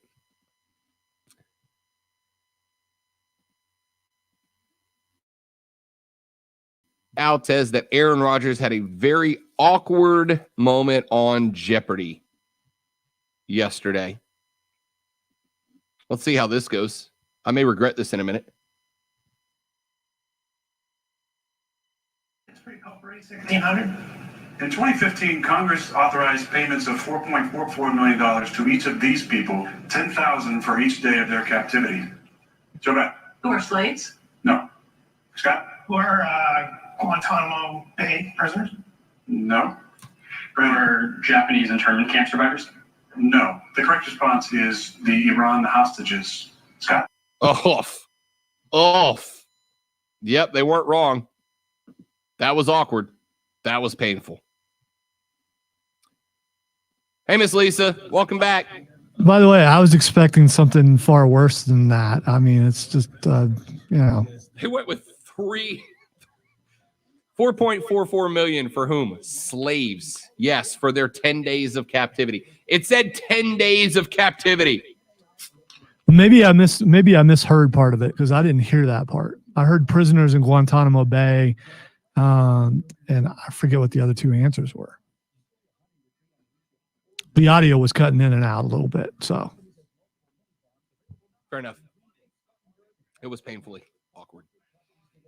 All right, so now that you said that part, the part that I didn't hear, yeah, I get it, and you're absolutely right.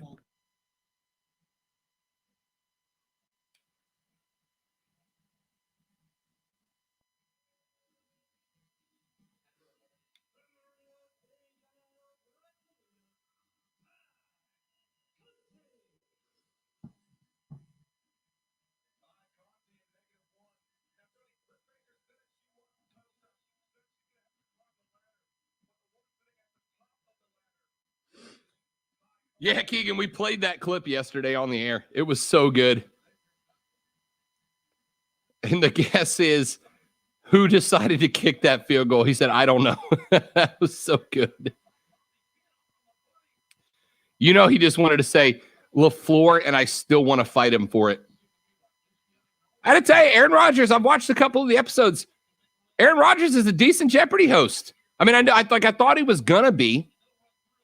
The dude apparently, and I think this is fair. Aaron Rodgers is what? Aaron Rodgers is about my age, right? Somewhere around there, I would think. Yeah. About my age, I want to say. He's 2 years older than me. So Aaron Rodgers is 37.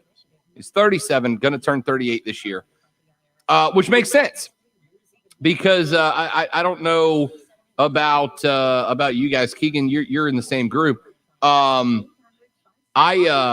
I can't tell you. Jeopardy was my stay at home from school TV show of choice. The reason I am one of the many reasons I'm a huge dork and a trivia guru is because of Jeopardy. I loved Jeopardy. That's why Alex Trebek.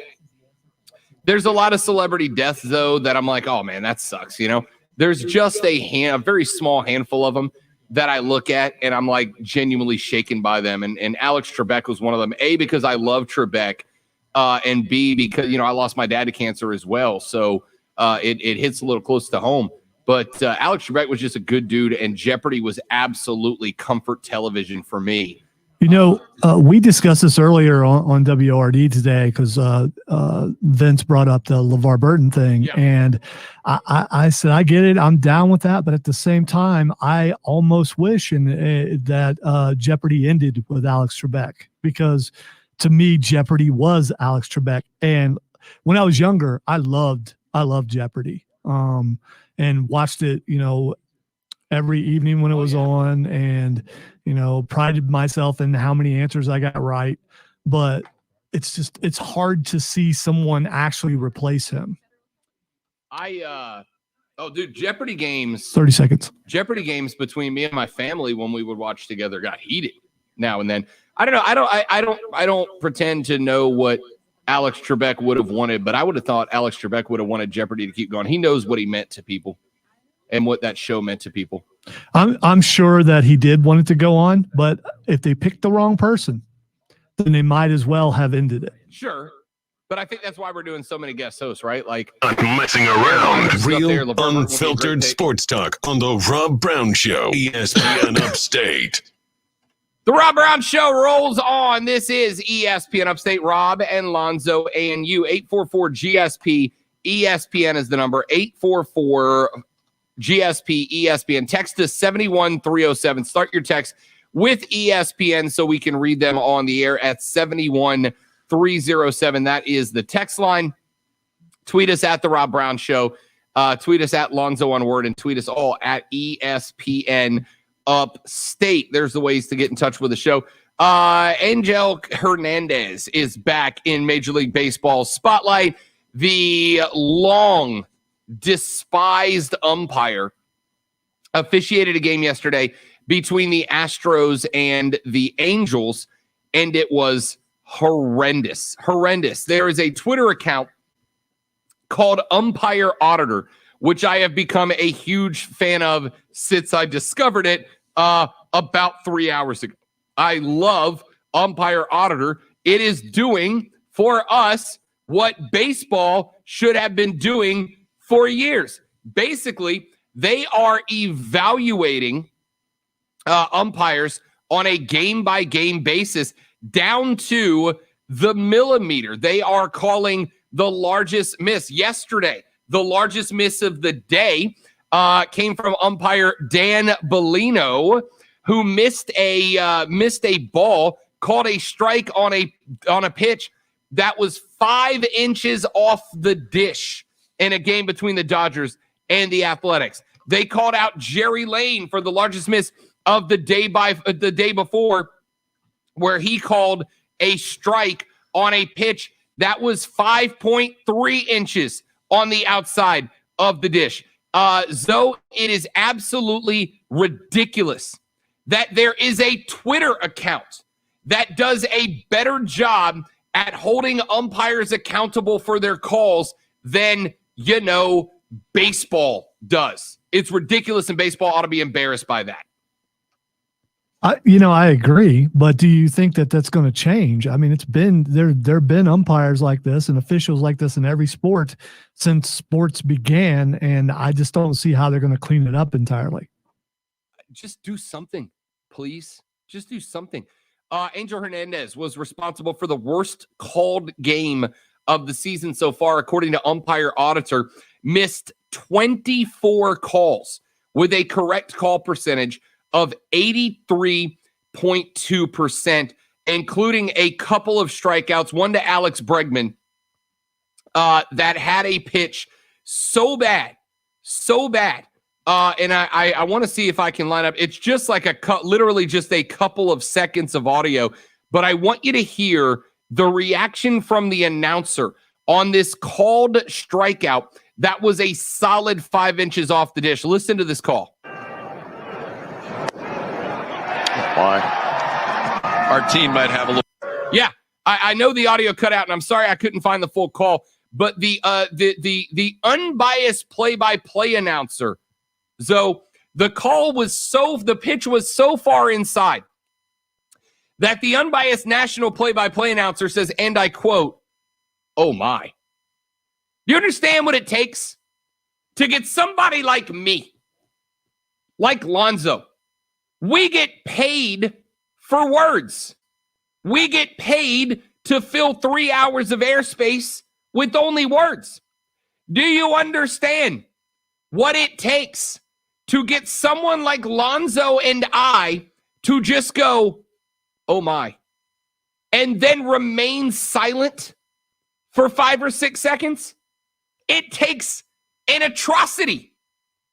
It takes an atrocity in sports to make people like Lonzo and I shut up and just revel in how incredibly incorrect they were. But here's the biggest takeaway I have from this. We now have the technology to be able to measure where a ball crosses the plate down to the 10th of an inch.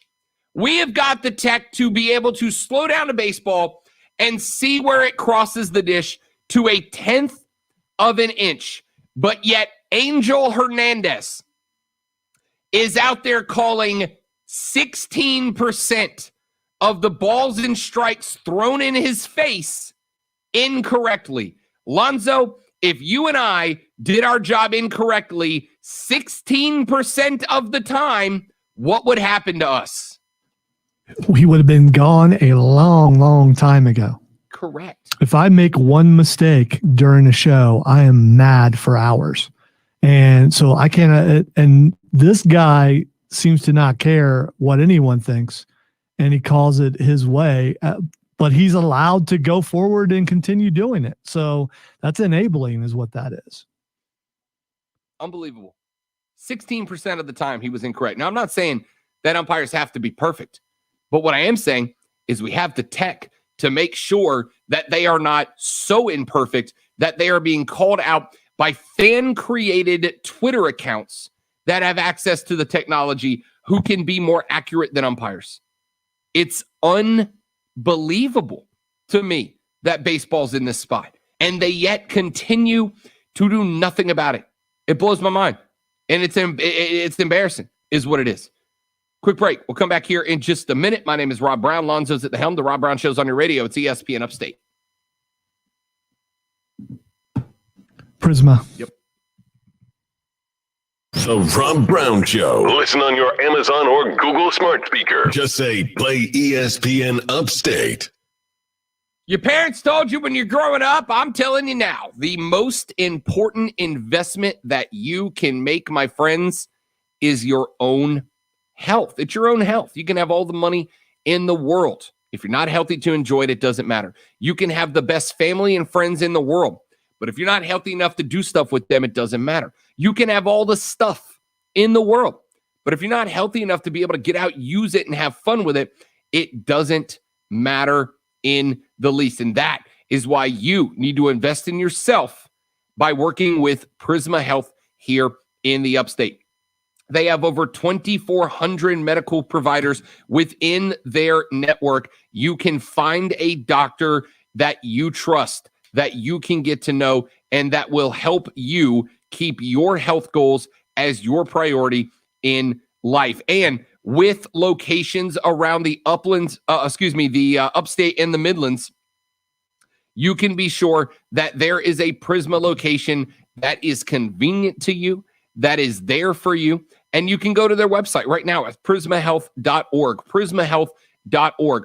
On that website, you can find your My Chart, which will let you keep up to date with everything going on in your medical life. You can schedule an appointment. You can search through their more than 2,400 medical providers to find the doctor that is right for you. There is a reason that Prisma Health is the official healthcare provider for both the Gamecocks of South Carolina and the Tigers of Clemson. And there's a reason that they will be your healthcare provider of choice as well. Check out their website again at prismahealth.org. That's prismahealth.org. It's our friends at Prisma Health right here in the Upstate.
1 minute. Take a look at this. This is something you'll appreciate even if you're not a golfer. Take a look at the hazard that this guy had to play through, Zoe. That dude's ball landed on the back of a 7-foot-long alligator. All I can say is you got to be careful. You'll end up like Chubbs. 7-foot-long alligator. That is the one time, Lonzo, you are not going to hear me say, play it as it lies. So if the gator moves and the ball moves, is that a penalty? How's that work? In the USGA, if your ball lands in what is called abnormal course, call 844-GSP ESPN. Text keyword ESPN and your message to 71307. Get in the game on the Rob Brown Show, only on ESPN Upstate.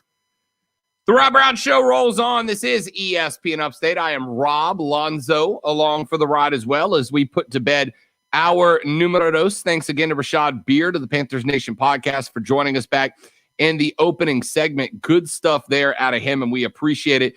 Texter texts in just a second ago and says, ESPN, can we not do automated balls and strikes and never have to deal with Angel Hernandez again?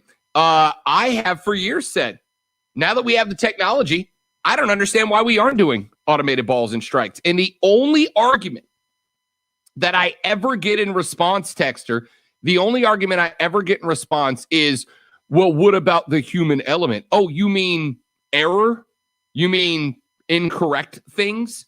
You mean balls and strikes that are wrong? I will never understand the human element aspect of the game, Lonzo, because what you are saying in that situation, and it's not even a walk around. I'm not like extrapolating to some weird destination here. What you are saying when you say you want the human element is, I like when calls are wrong and do damage to one team over the other. That's what that means. I disagree with you. I want the umpires, I want the referees to do a perfect job. They're not going to do that. I am a human element person. I want the human element. I want to be able to be mad at the umpire, at the referee for making a bad call. That adds to the sporting experience. If you throw in the robots, you throw in the AI, you're just one step closer to robot domination and the end of all things as we know it. But if that's what you want, Rob, then you go right ahead and push for that. I myself believe in human beings and want to live a little bit longer. So I just want to make sure your argument against automated balls and strikes is Skynet. That's absolutely. That's exactly what I'm saying. First, robo umpires. The next thing you know, time traveling time saviors is what Lonzo is saying here. It's not a stretch. It's not a stretch. It's a bit of a stretch. Oh, no, not with the advances in AI technology right now. I mean, just read some articles that scare you to death. So those robot umpires, be careful. Was that a ball or a strike? I'm sorry. I'm busy contemplating your doom. Please try again later. Lonzo's the other day, Alexa comes on and I said, stop. And she said, I can't stop that. And so it's just, and this actually happened in the studio. And so it began. Yes. They're watching, they're listening, they're plotting, they're waiting. It's just around the corner. But you're trying to hasten the end of all things by putting in robo umpires. Do you know what the human element of baseball is? It's the pitcher choosing and throwing a pitch. It's the batter electing to swing or not, contacting the ball or not, putting it into play. It's the defenders in the field catching the ball or having to strategize how they're going to let runners move around. That's the human element of baseball. Angel Hernandez should not have any impact on the outcome of the game. A ball is a ball and a strike is a strike, whether Angel Hernandez calls it correct or incorrect. The only way that Angel Hernandez can be involved in the human element of a game is a mistake. That's it. If he doesn't make a mistake, then he has no involvement in the game. A runner is out or safe, whether or not Angel Hernandez calls it correct or not. So the only time that the human element should be coming from an umpire is when they get it wrong. And I don't want incorrect calls changing the outcome of a game, which is what happens when Angel Hernandez calls nearly 1 out of every 5 pitches incorrectly. So Zoe may be afraid of Skynet. I am more afraid of a World Series game going the wrong way because of bad calls from people like Angel Hernandez. Right. Has it? Has it ever? Yes. Okay. Yes, absolutely. There are multiple MLB games where a call has been made incorrectly. And I'm guessing the team where it went in their favor, they had no problem with it. Oh, I'm sure that they didn't. But I'm sure that everybody would agree if the turntables at that point, then they would. Therefore, they do have a problem with it. 29 teams have a problem with the call and 1 doesn't. It still means the call is bad. Just change it. Just fix it so that we never have to talk about Angel Hernandez again, please. Your chance to win $1,000 in the $1,000 cash dash here on ESPN Upstate is right now. The keyword for the 2 o'clock hour is going to be happy, as in, oh, I would be ever so happy if I won $1,000 by texting happy, HAPPY, to 72881, powered by BetQL. Let BetQL's proven data and analytics help you become a better. Download the BetQL app today. Again, the keyword for the 2 o'clock hour is happy, HAPPY. Text that keyword to 72881 for your chance to win $1,000 in the $1,000 cash dash on ESPN Upstate. Hour number 3, we got a lot of wrestling coming up with Lonzo's Fight Club at 2:15. Stick around. The Rob Brown Show rolls on. It's ESPN Upstate. ESPN Upstate, WYRD Greenville,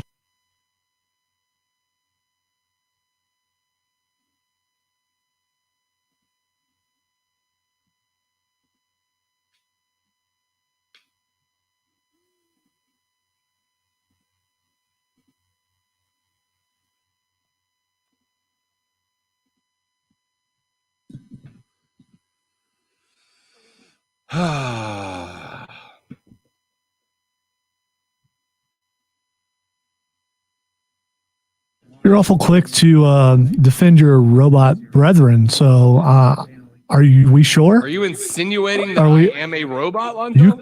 You could be synthetic of some kind. You could be. I guess you'll never know. Guess not.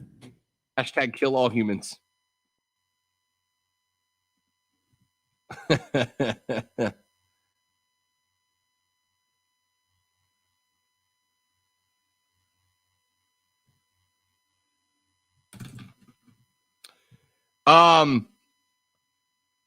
You ever had to unfollow anybody on Twitter because all they do is use Twitter to complain to corporate accounts? I have unfollowed a lot of people, but it's because of politics. But there are other things, some people you follow just because you're interested in their careers or something, like celebrities and that type of thing. But yeah, the complaints would get annoying after a while. I keep wanting to unfollow Kevin Nash, but he has this thing. If you unfollow him, this thing pops up like he's going to know you unfollowed him. And now I'm afraid to get destroyed by Kevin Nash if I unfollow him. You don't want to be powerbombed through a table for unfollowing Big Diesel? I mean, he's getting older. I'm not really that concerned about the physical aspect. It's probably just the, getting burned by someone like him who has the ability to probably do that to me. You never know when you might bump into him. I didn't know that was a possibility. I tried to unfollow him twice, and both times I lost my nerve because of. As well as I do, the day you unfollow Big Daddy Kevin Nash and it comes to his light, he will be announced for next year's SC Comic-Con like the day after that. Of course. And then I will get the opportunity to interview him, and the first thing he'll say is, "Hey man, why'd you unfollow me?" Yes. For an official Rob Brown lockdown. Yeah. Real, unfiltered QC Kinetics in the first break. Manufactured locally for the Carolinas. Lockdown. This is the Rob Brown Show. Yeah. Only on ESPN. ESPN Upstate. At ESPN, please make the Robo argument your next promo. Zoe is afraid of Skynet, and he believes that step one will take place on Major League Baseball fields around the world. I love that so much. So much. All right, a lot of stuff to get to in this hour of the show. Coming up the next segment, which will be starting sooner rather than later, Lonzo's Fight Club. Lonzo's Fight Club is going to be here. He is going to walk you through all things. Any MMA on the Fight Club today? Or are we going strictly professional wrestling here on WrestleMania week? So there is so much wrestling going on. We had the first night of NXT TakeOver last night. We got to cover that. We got to make predictions for tonight. Yep. And we need to break down AEW and some of the things that happened there. Yep. And I know you have mentioned that we're going to do WrestleMania predictions tomorrow. Yep. So I did not put those on there, but just a couple things that I'm talking about, that's a lot. Yep. So we're going to do an extended version today. We'll jump out of this segment just a little bit early and jump into that one with plenty of time. I told you guys earlier I was going to give you some bets to make that I really like in the Masters tournament this year. First, give you a quick leaderboard update as it stands right now at the Masters as we are underway. Hideki Matsuyama today is through 14. He is 4 under. Good start to the tournament for Hideki Matsuyama. Wed Simpson is 4 under through 13 right now. Mark Leishman is 4 under through 6. What a start for Mark Leishman. 3 under Brian Harmon. Done for the day. Some of the bigger names that are out right now. Patrick Reed is 2 under through 10. So a good start, but some other guys getting a hot start early.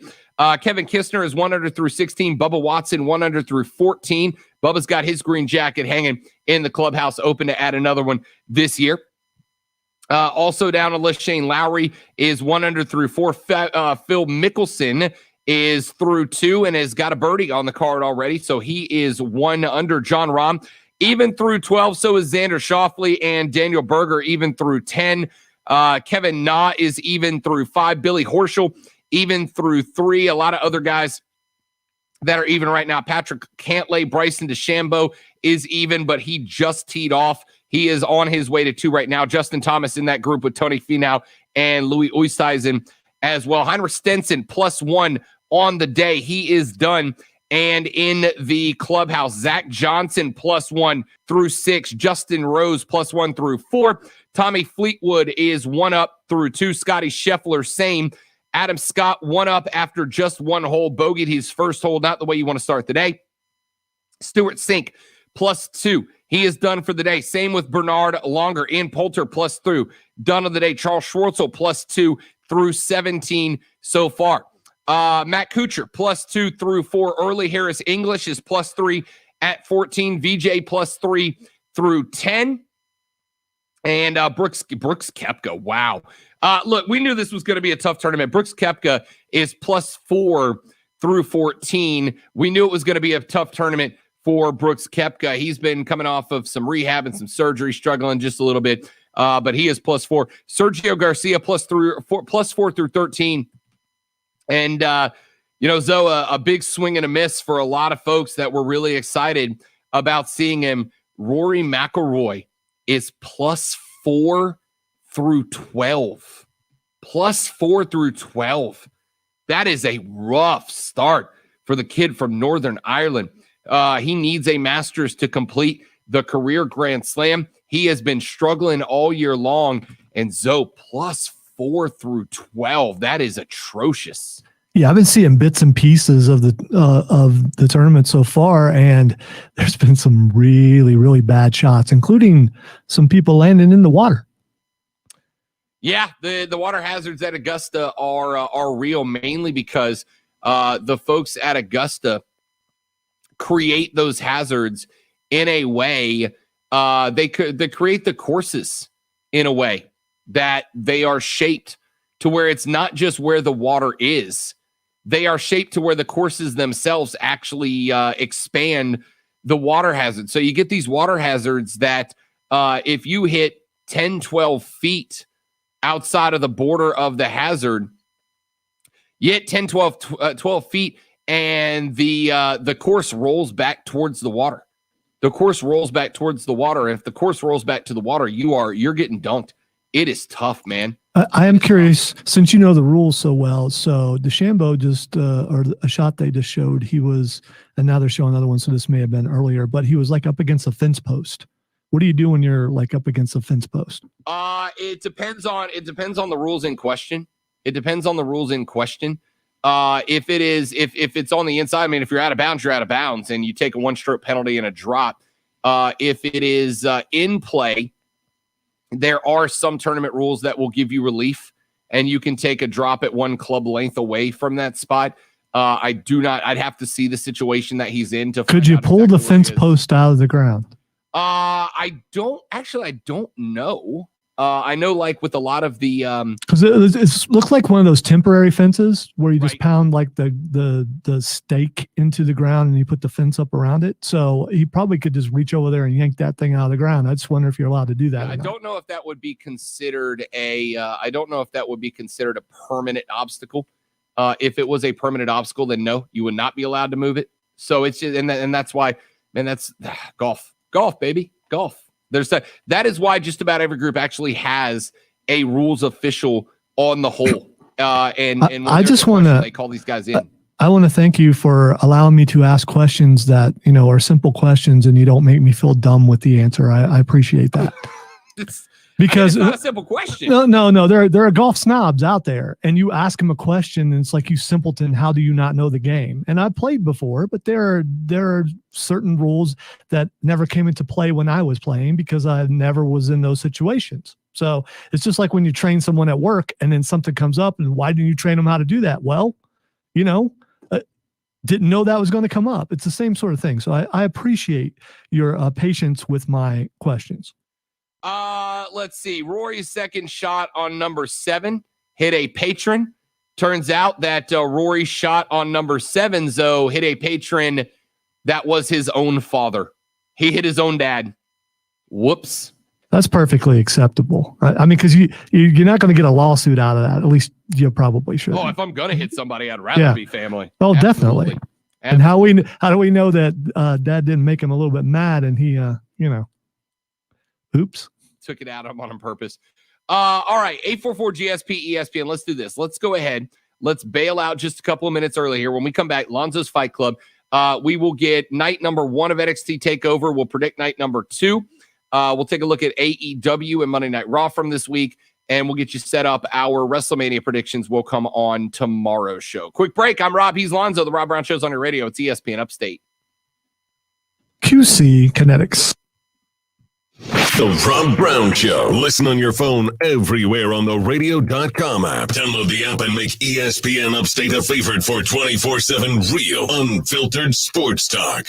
Here's the thing, man. You're aging. We're all aging. Everybody's aging. By definition, every person alive is aging. That's how the game gets worked. And unfortunately, as you age, your body starts to break down. And as your body starts to break down, it loses its ability to heal itself the way that it used to when you were younger. It's an unfortunate reality we all have to deal with. And unfortunately, with that aging, what comes along with it and the body's inability to heal itself is just everyday, day-to-day pain. When you're just trying to do normal stuff. I went outside a couple of days ago, and the laundry room in my apartment complex is down a little hill. So I got to walk down a hill. But the problem is I'm coming back up the hill carrying 2 loads of laundry, and it's just like, oh, my left knee is starting to burn. That's exactly why we have partnered with QC Kinetics and their non-surgical regenerative therapies available to you right here in the Upstate. If you are suffering from pain, if you have been told that surgery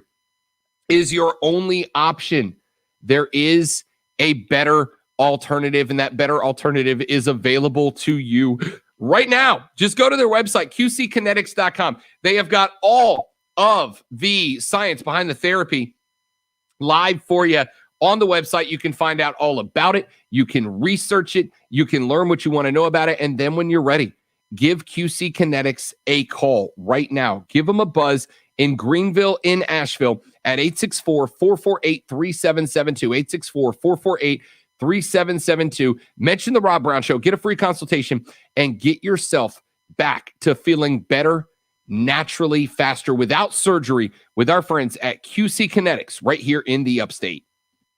Automotive Map.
Ba-da-dum, ba-da-dum.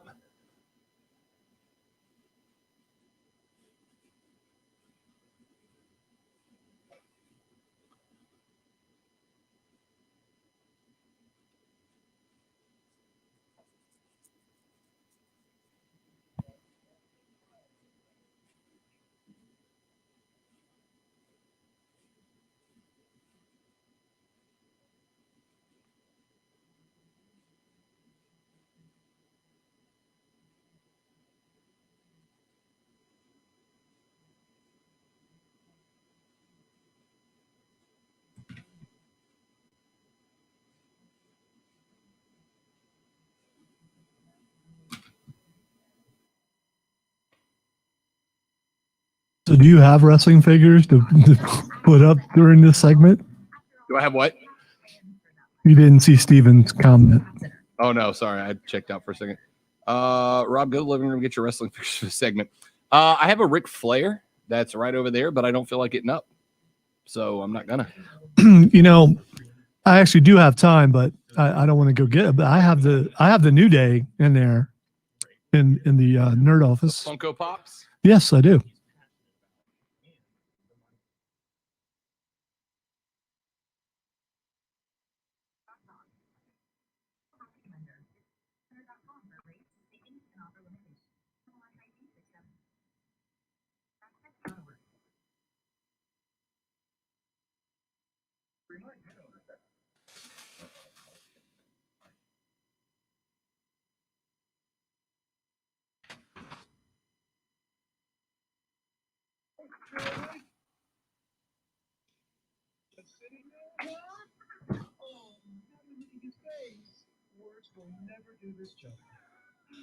I almost think that Steven is making fun of wrestling figures. That's not good.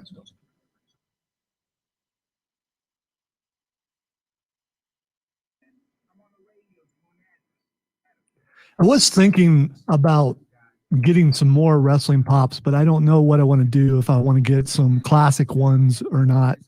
I don't think I've seen a Ric Flair pop. They've got to be out there, though. Oh, I have no doubt. I think I've seen a Hollywood Hogan pop. Let's see if I can find one. Yep, sure is. Oh, you can get them. You can get them in the robe. You can get them in the blue jean or the suit with the sunglasses on. I see Enzo and Cass figures all the time. No one buys them. I don't know why. Enzo and Cass. Bunch of haters. From what I understand, Big Cass has actually gotten significantly better and is making his way back. And I saw a picture of him from a show a couple of weeks ago. The dude is absolutely jacked, man. Yeah, I saw that picture too. He's definitely put some work in.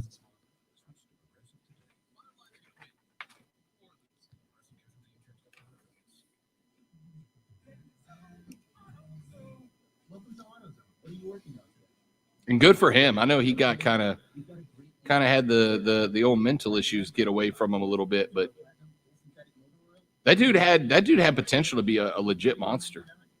He did, but he was a product of bad storylines. And then there was the fact when you have from what I read, an X in the business that kind of messes with your head too. Yeah. So 20 seconds.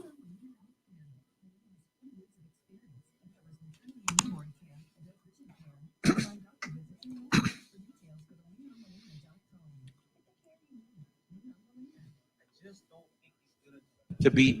My style is impetuous, my defense is impregnable, and I'm just ferocious. I want your heart, I want to eat your children. I'd like to take this chance to apologize to absolutely nobody. The double champ does what the he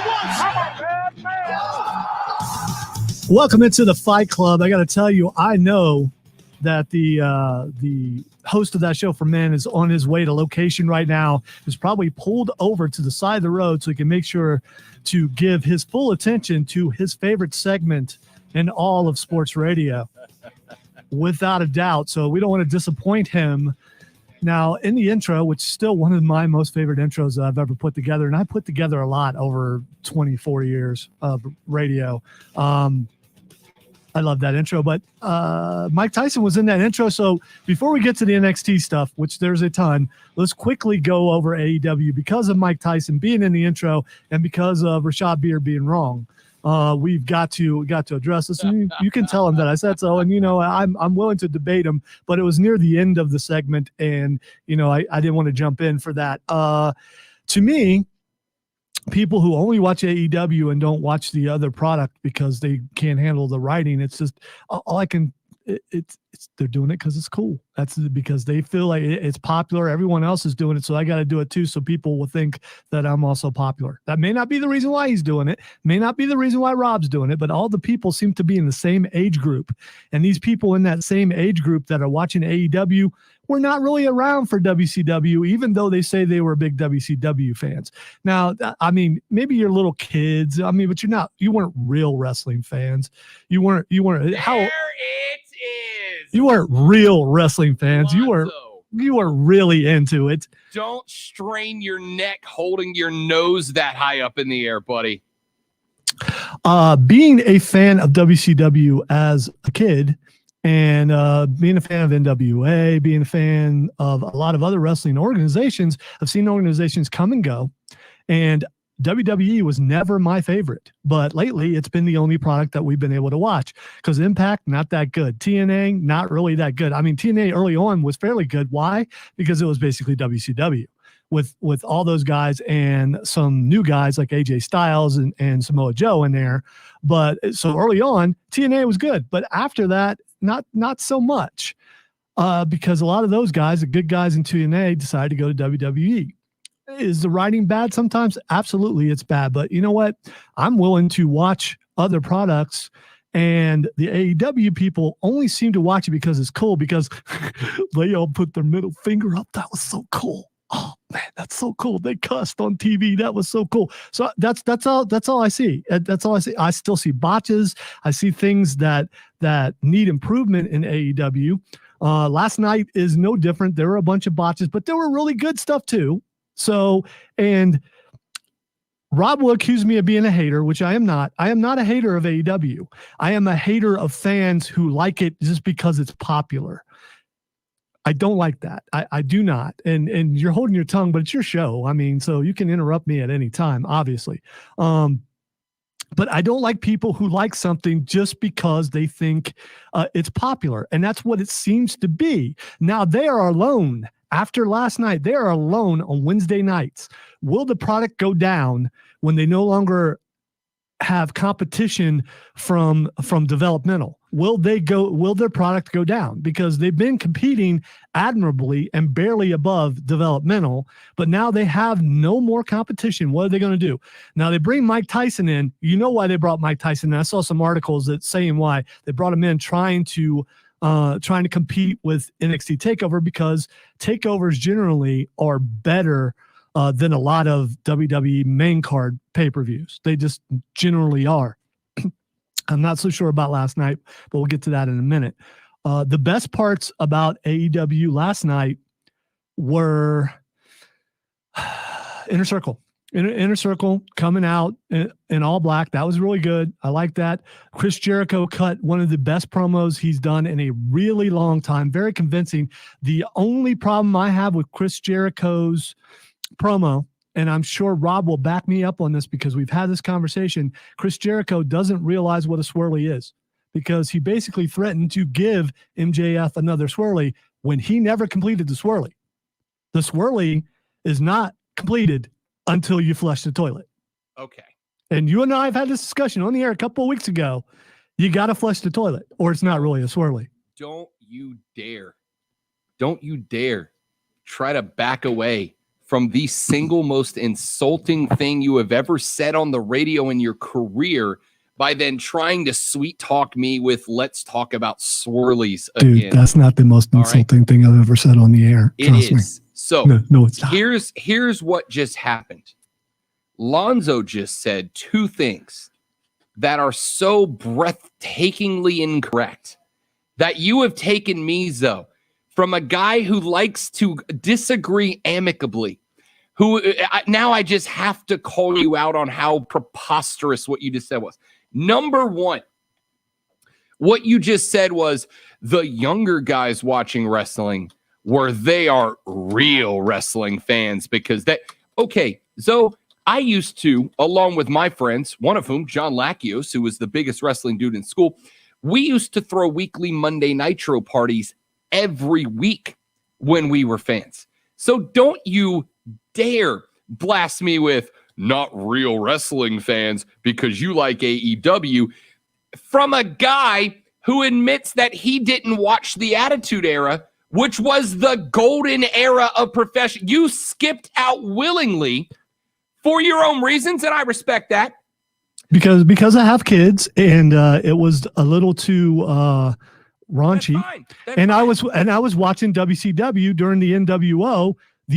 I was watching the winner. Sorry. See, I was watching the winner of the Monday Night Wars. You're making this mistake of saying watching only one show is the mark of a fan. No. I watched both.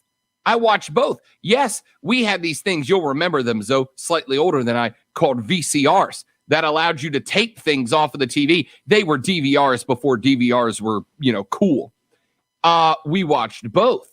But the whole premise of if you like AEW more than WWE, you're not a wrestling fan is insulting. Then, second off, you're doing this thing again that you do, Lonzo, which now you've upset me and I must call out.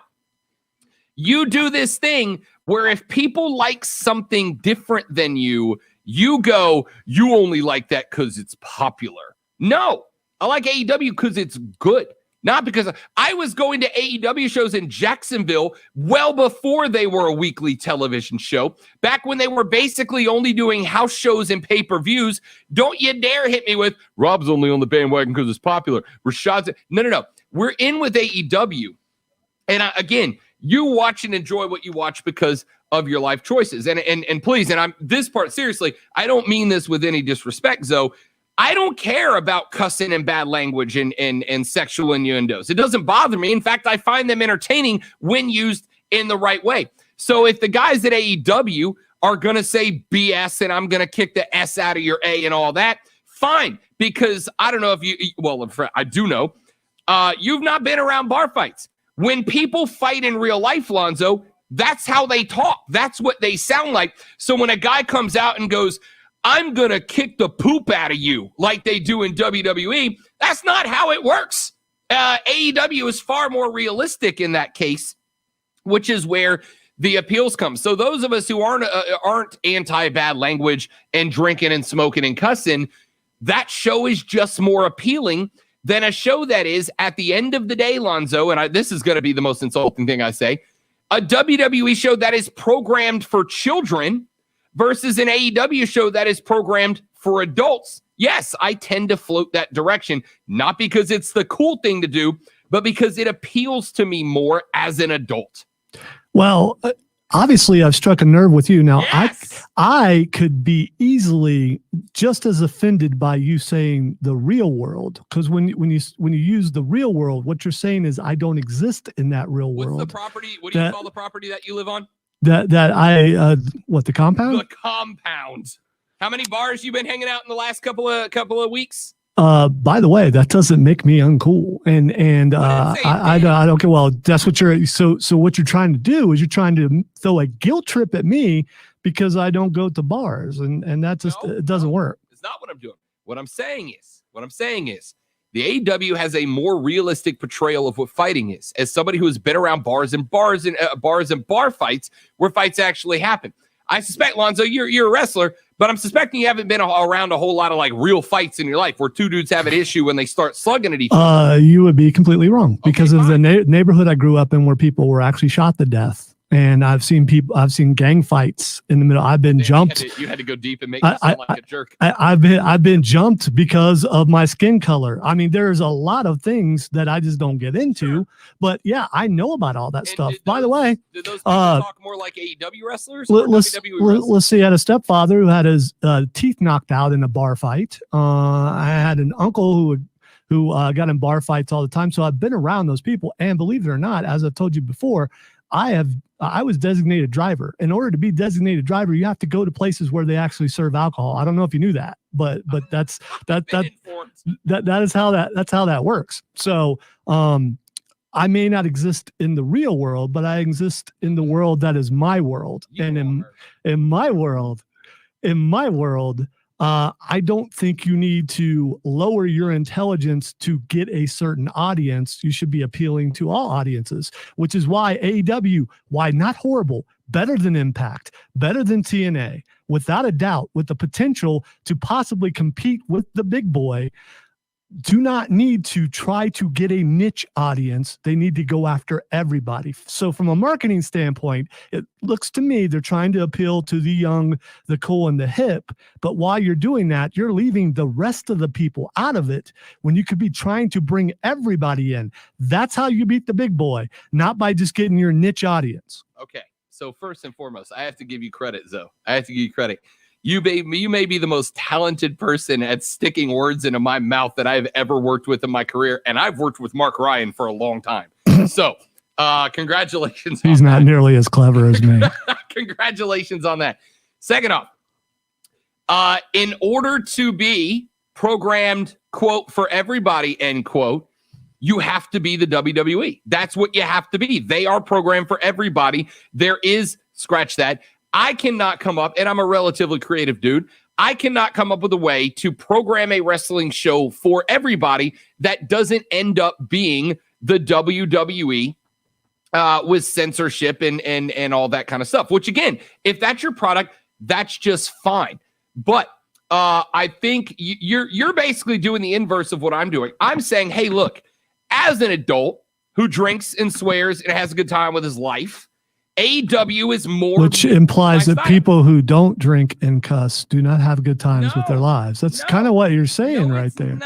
No, it's not. What I'm saying is you live your life the way you live your life. I live the way I live my life. You and I have gotten along so far until 2:18 p.m. this afternoon, just fine with each other, despite the fact that realistically, we're very different people in our social and recreational lives, and that's totally fine. You and I are the mark, the evidence that people with different backgrounds can still get along and be friends with each other. It's worked out just great. You and I text each other on the weekends about stuff we like. It works out fine. But what I'm saying is, I am going, okay, AEW presents a more adult-themed show. I think that at the end of the day, that's what we can agree on. It's a more adult-oriented wrestling show. And it appeals more to me, the same way that adult-themed movies appear more to me than Frozen does, in the way that adult-themed rock and roll music appeals to me more than Justin Bieber does, right? It's just the appeal to me. And it's almost by the way, saying if you have to drink and cuss, then you don't know how to have a good time. You should be able to do it like WWE does, and I disagree with that. Rob has done the classic thing by throwing things out there like Frozen and Justin Bieber to make it look like that those are my preferences when it comes to entertainment. And no, it does not work that way. That was a good try, though. Way, can I just point out that for the past 10 minutes, we have just been absolutely explaining how we debate. Like we're just giving each other secrets away. and I'm here for it. I think we both already knew that. Fair enough. We're not hiding any secrets. This is more sharing with everybody else that's listening of how that's done. In the end, AEW has the potential to beat competition, maybe even beat the competition.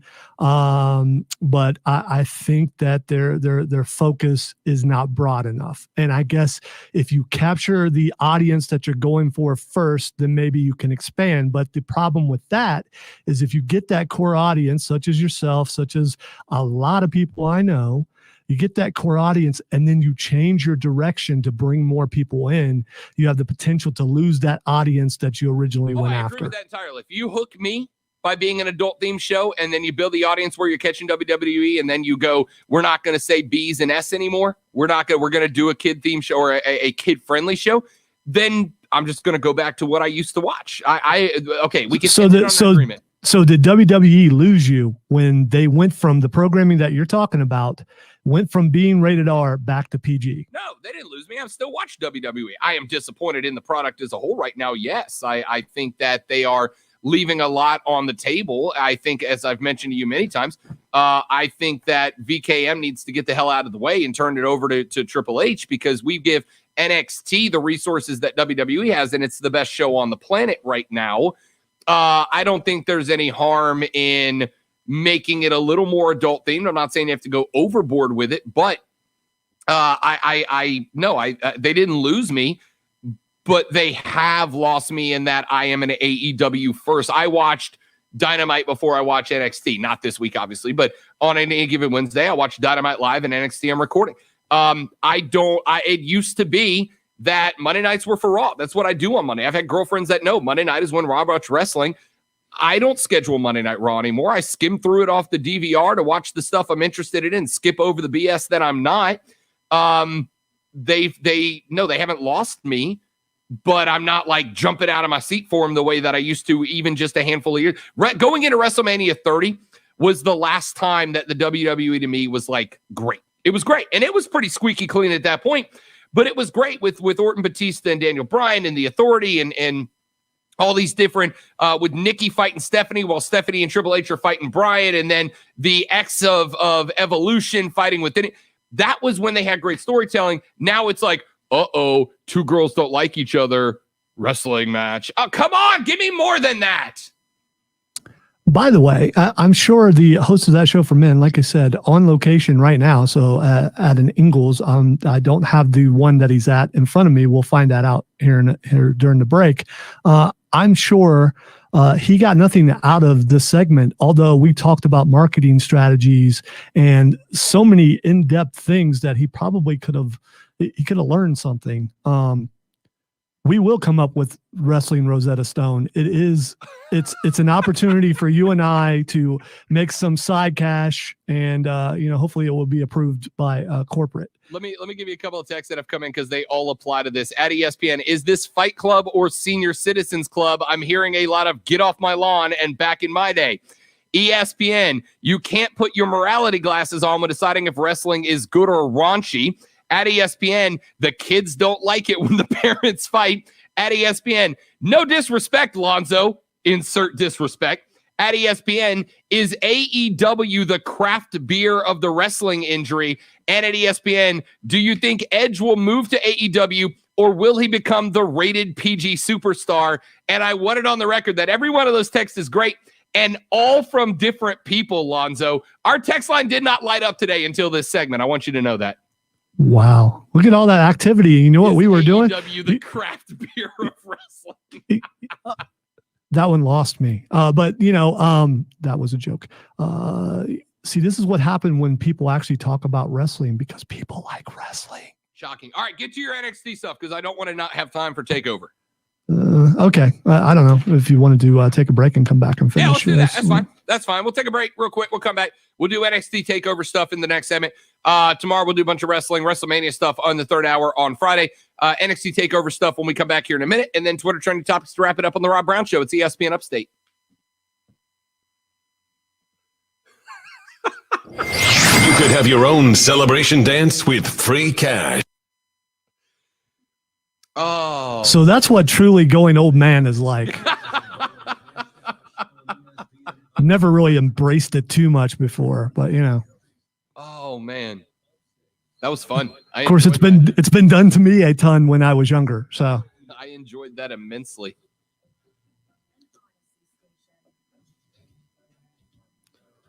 All right, we're cool after that segment, right? I was having fun, just so we're aware. Yeah. I want you like walking out of there and telling Hendricks I need to get fired because I told everybody that I disagree with you. Yeah, he's on vacation. All right, anyway. Although he would have enjoyed that segment also. So. Sure.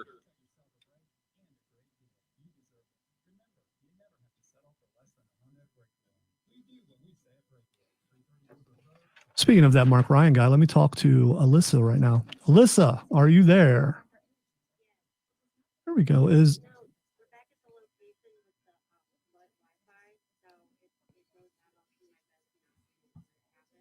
Okay.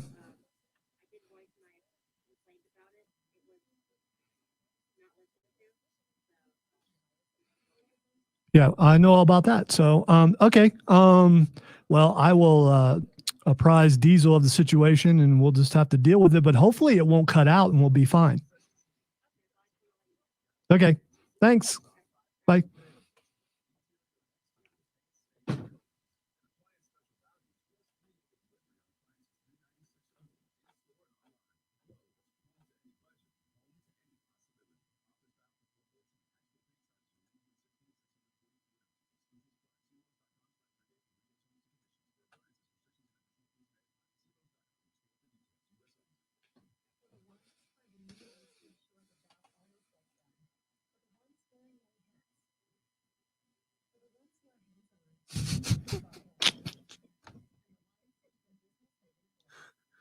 What was that? Vince just sent me I wonder if I can. Yeah, we're on the stream. It's uncensored. No. I was just going to forward this video to you. Hold on. It's ironic. I don't think he's listening because he's in Charlotte, but it's ironic that he'd send me this right as we were just doing what we were doing. Maybe he was listening. Look in your message. All right. And Facebook message or email? Facebook message.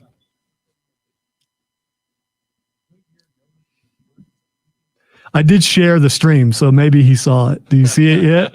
That's pretty good. It's a pretty accurate depiction of what just happened, actually. Like the ultimate opportunist orange cat sitting outside the ring waiting for the chance to pounce. But like that heel who just went out from, the bottom rope and hasn't actually been thrown over the top. Oh no, he was hung up in the ropes though. That looked painful. Wonder how they get them to get in the ring. Dude, cats will sit in anything that is square shaped and 3-dimensional. Will they? Yeah. Huh. If you put like a any box, doesn't even matter how tall it is, any box on the ground, a cat will jump into it. I don't know why. All right, we're coming back. Only while supplies last. Hey, Rob can read. So he says. Email Rob Brown at ESPNUpstate.com and we'll put him to the test. This is the Rob Brown Show. Local sports talk on ESPN Upstate. The Rob Brown Show back on your radio. It's ESPN Upstate as we head into WrestleMania weekend. A 2-segment Fight Club with Lonzo here and Zoe. So we got all the hostility out of the way. In the last segment, let's get to NXT TakeOver nights 1 and 2. All right. So last night, the first match on TakeOver, I'm not counting the pre-show, was Pete Dunne versus Kushida, which was a very good match. Phenomenal. Which you would expect from two guys who are such great wrestlers, technically and otherwise. And every time you watch Pete Dunne do the thing that he does with the fingers when he rips them apart, if you've ever had that happen to you before, that hurts, man. That hurts really, really bad. It was a really good match. Then the match that I was disappointed in what happened as far as who won and surprised. I was really surprised. The 6-man match between Leon Ruff, Isaiah Swerve Scott, Bronson Reed, Cameron Grimes, Dexter Lumis, and Mark Ryan. I was shocked at who won that because I thought Mark Ryan probably would end up winning, but I wanted Dexter Lumis to win, and it didn't happen.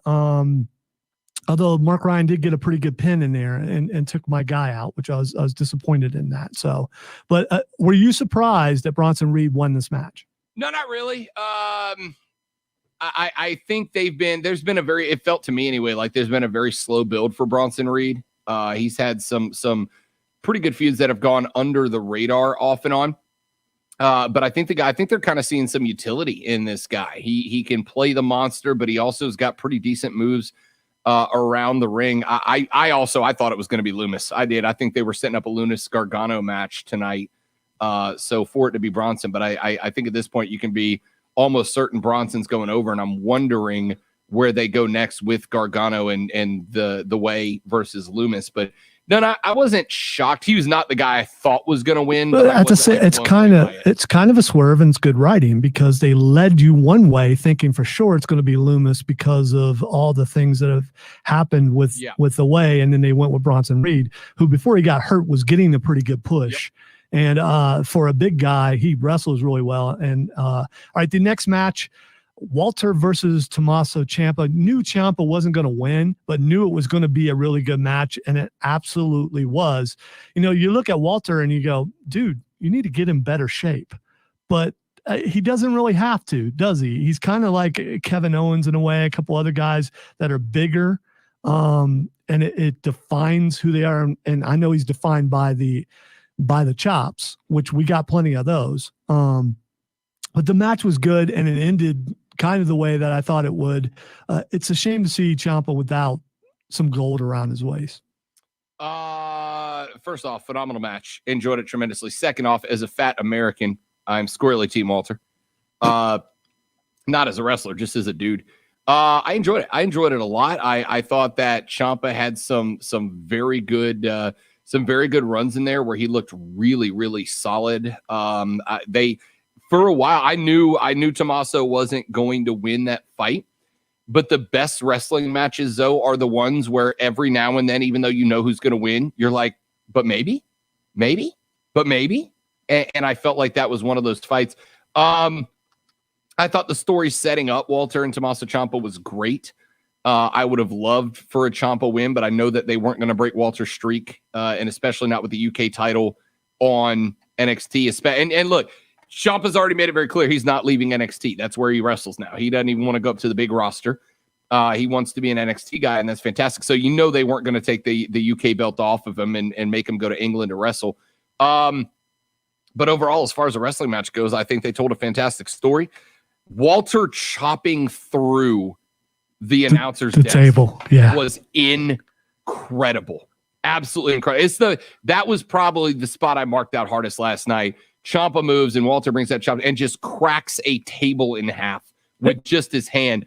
I absolutely was just like, oh my God, that guy, he's got to kill you. Yeah. And they kept coming back to it and showing it, which they should have, because it's, oh man, I cannot imagine. When I first, one of my buddies who has been on this air before, Patrick Brown, showed me just a video of Walter chops before I had ever seen him do anything. And it's just nothing but him chopping people for like 3 straight minutes. So watching something like that and then seeing him do that to the table, that was ridiculous. All right. A couple other things real quick. Tag team championship, MSK versus Grizzled Young Veterans and Legado del Fantasma. MSK winning, not a surprise there after they won the Dusty Cup. Yeah, and a fun match. I mean, it was fun. Legado was great in spots. I thought they got out of the way to allow the GYV MSK story to continue the way that I wanted it to within that match. I think we've probably seen better 6-way tag matches, but MSK is fun, man. They're quick, they're athletic, and you can tell they love what they're doing. So I was not upset by that match at all. All right, let's hurry up and get past this last one so we can get some predictions. Io Shirai loses the belt to Raquel Gonzalez. Yeah, I have trouble saying Raquel. Sorry, I just do. And that's not a surprise. Figured that was going to happen. They're pushing Gonzalez because of her size, and she's a good wrestler, and I think she's charismatic. I think she can carry the belt for a while. She probably won't. But Io Shirai had the belt for a really long time, and I'm not surprised. No, it was about time. Listen, Io Shirai has been fantastic, and I think they're about ready to move her up to the main roster, which is great. Hopefully they'll do more than just this consistent pattern of championship challenge, put them on a tag team together, they fight in the tag team, then they fight on a pay-per-view, and then we restart the cycle all over. Raquel Welch she's Gonzalez, not Welch. Yeah, that would be interesting for sure. Raquel Gonzalez has got everything she needs to run NXT for a little while. Plus, obviously, you set up the jealousy angle with Dakota Kai. Should have been me. Yada yada yada. It was a good match. It was exactly the match we expect. Io coming off the skull was fantastic. Yeah, that was a Kevin Owens spot, and I loved it. Without a doubt. Okay, tonight at the second night of NXT TakeOver, let's just hit the heavy one for sure to make sure we get it in. Finn Balor versus Karrion Kross. I don't believe you're a big Karrion Kross fan. I am for the presentation. Just he and Scarlett coming out. How did the very first time that thing hit, I was like, what is this?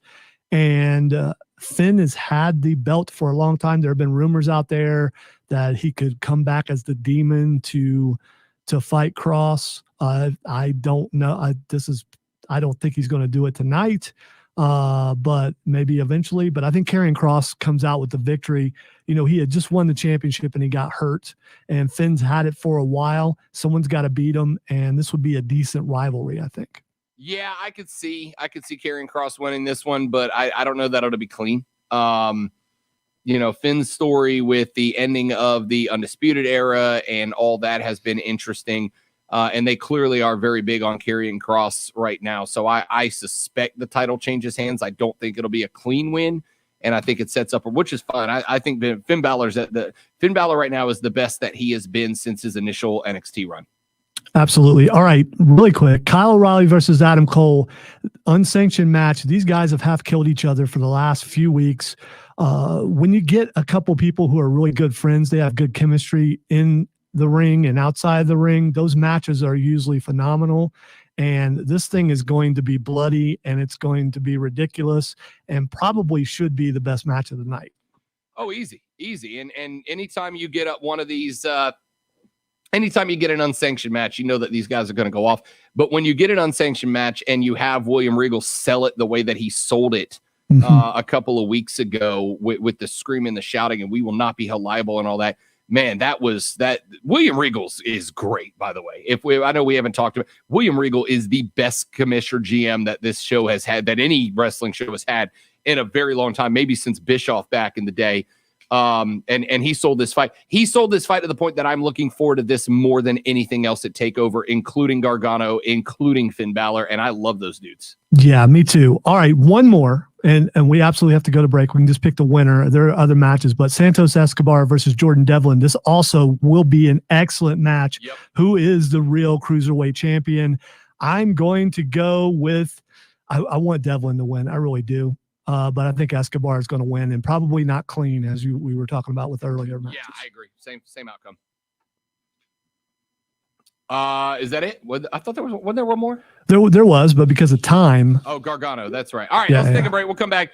Twitter trending topics. We'll break those matches down tomorrow, and our full WrestleMania prediction, third hour of tomorrow's show. Quick break back after this. I'm Rob He's Lonzo. The Rob Brown Show's on your radio. It's CSPN Upstate. The Rob Brown Show.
I think Keegan's comment is one of my favorite of the day.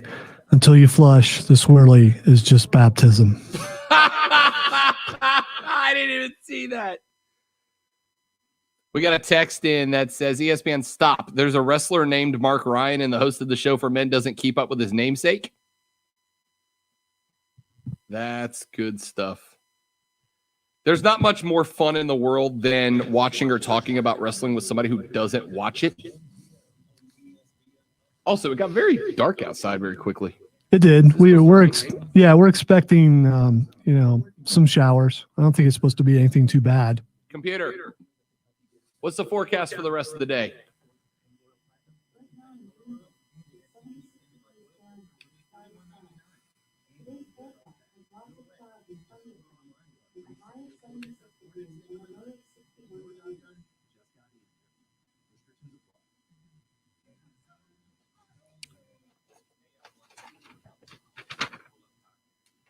Lots of clouds and thunderstorms, she says. Could you define lots? How much is lots? How much is lots?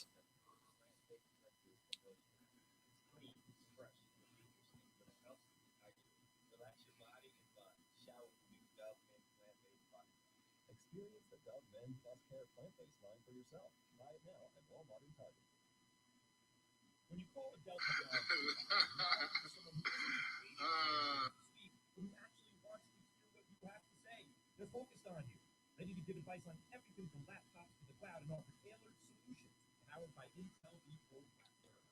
1 minute. Their advisors listen, so you know your small business needs and get heard. Call a Dell Technologies advisor today at 877-ASK-DELL. That's 877-ASK-DELL. I worked up a sweat during that debate. I'm going to have to take a couple laps around take a couple laps to warm down before I go in the office. Oh, that was funny. 30 seconds. God, it feels so good when people playing the Masters like shank their drives off to the right. It makes me feel normal. It's not just me. He's been doing that a lot, though. Are you watching the ESPN broadcast? Yeah. Okay. If they're showing DeChambeau. Come back.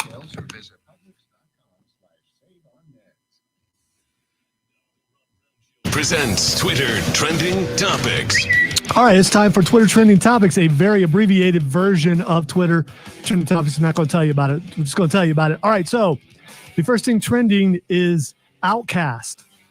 Outkast like the band from the ATL? Yes. Like the rap duo Outkast? Yes. Let me just tell you why. Trending, yeah. All right. They're trending because there's a tweet out there saying that Outkast is better than the Beatles, and it's caused it to trend.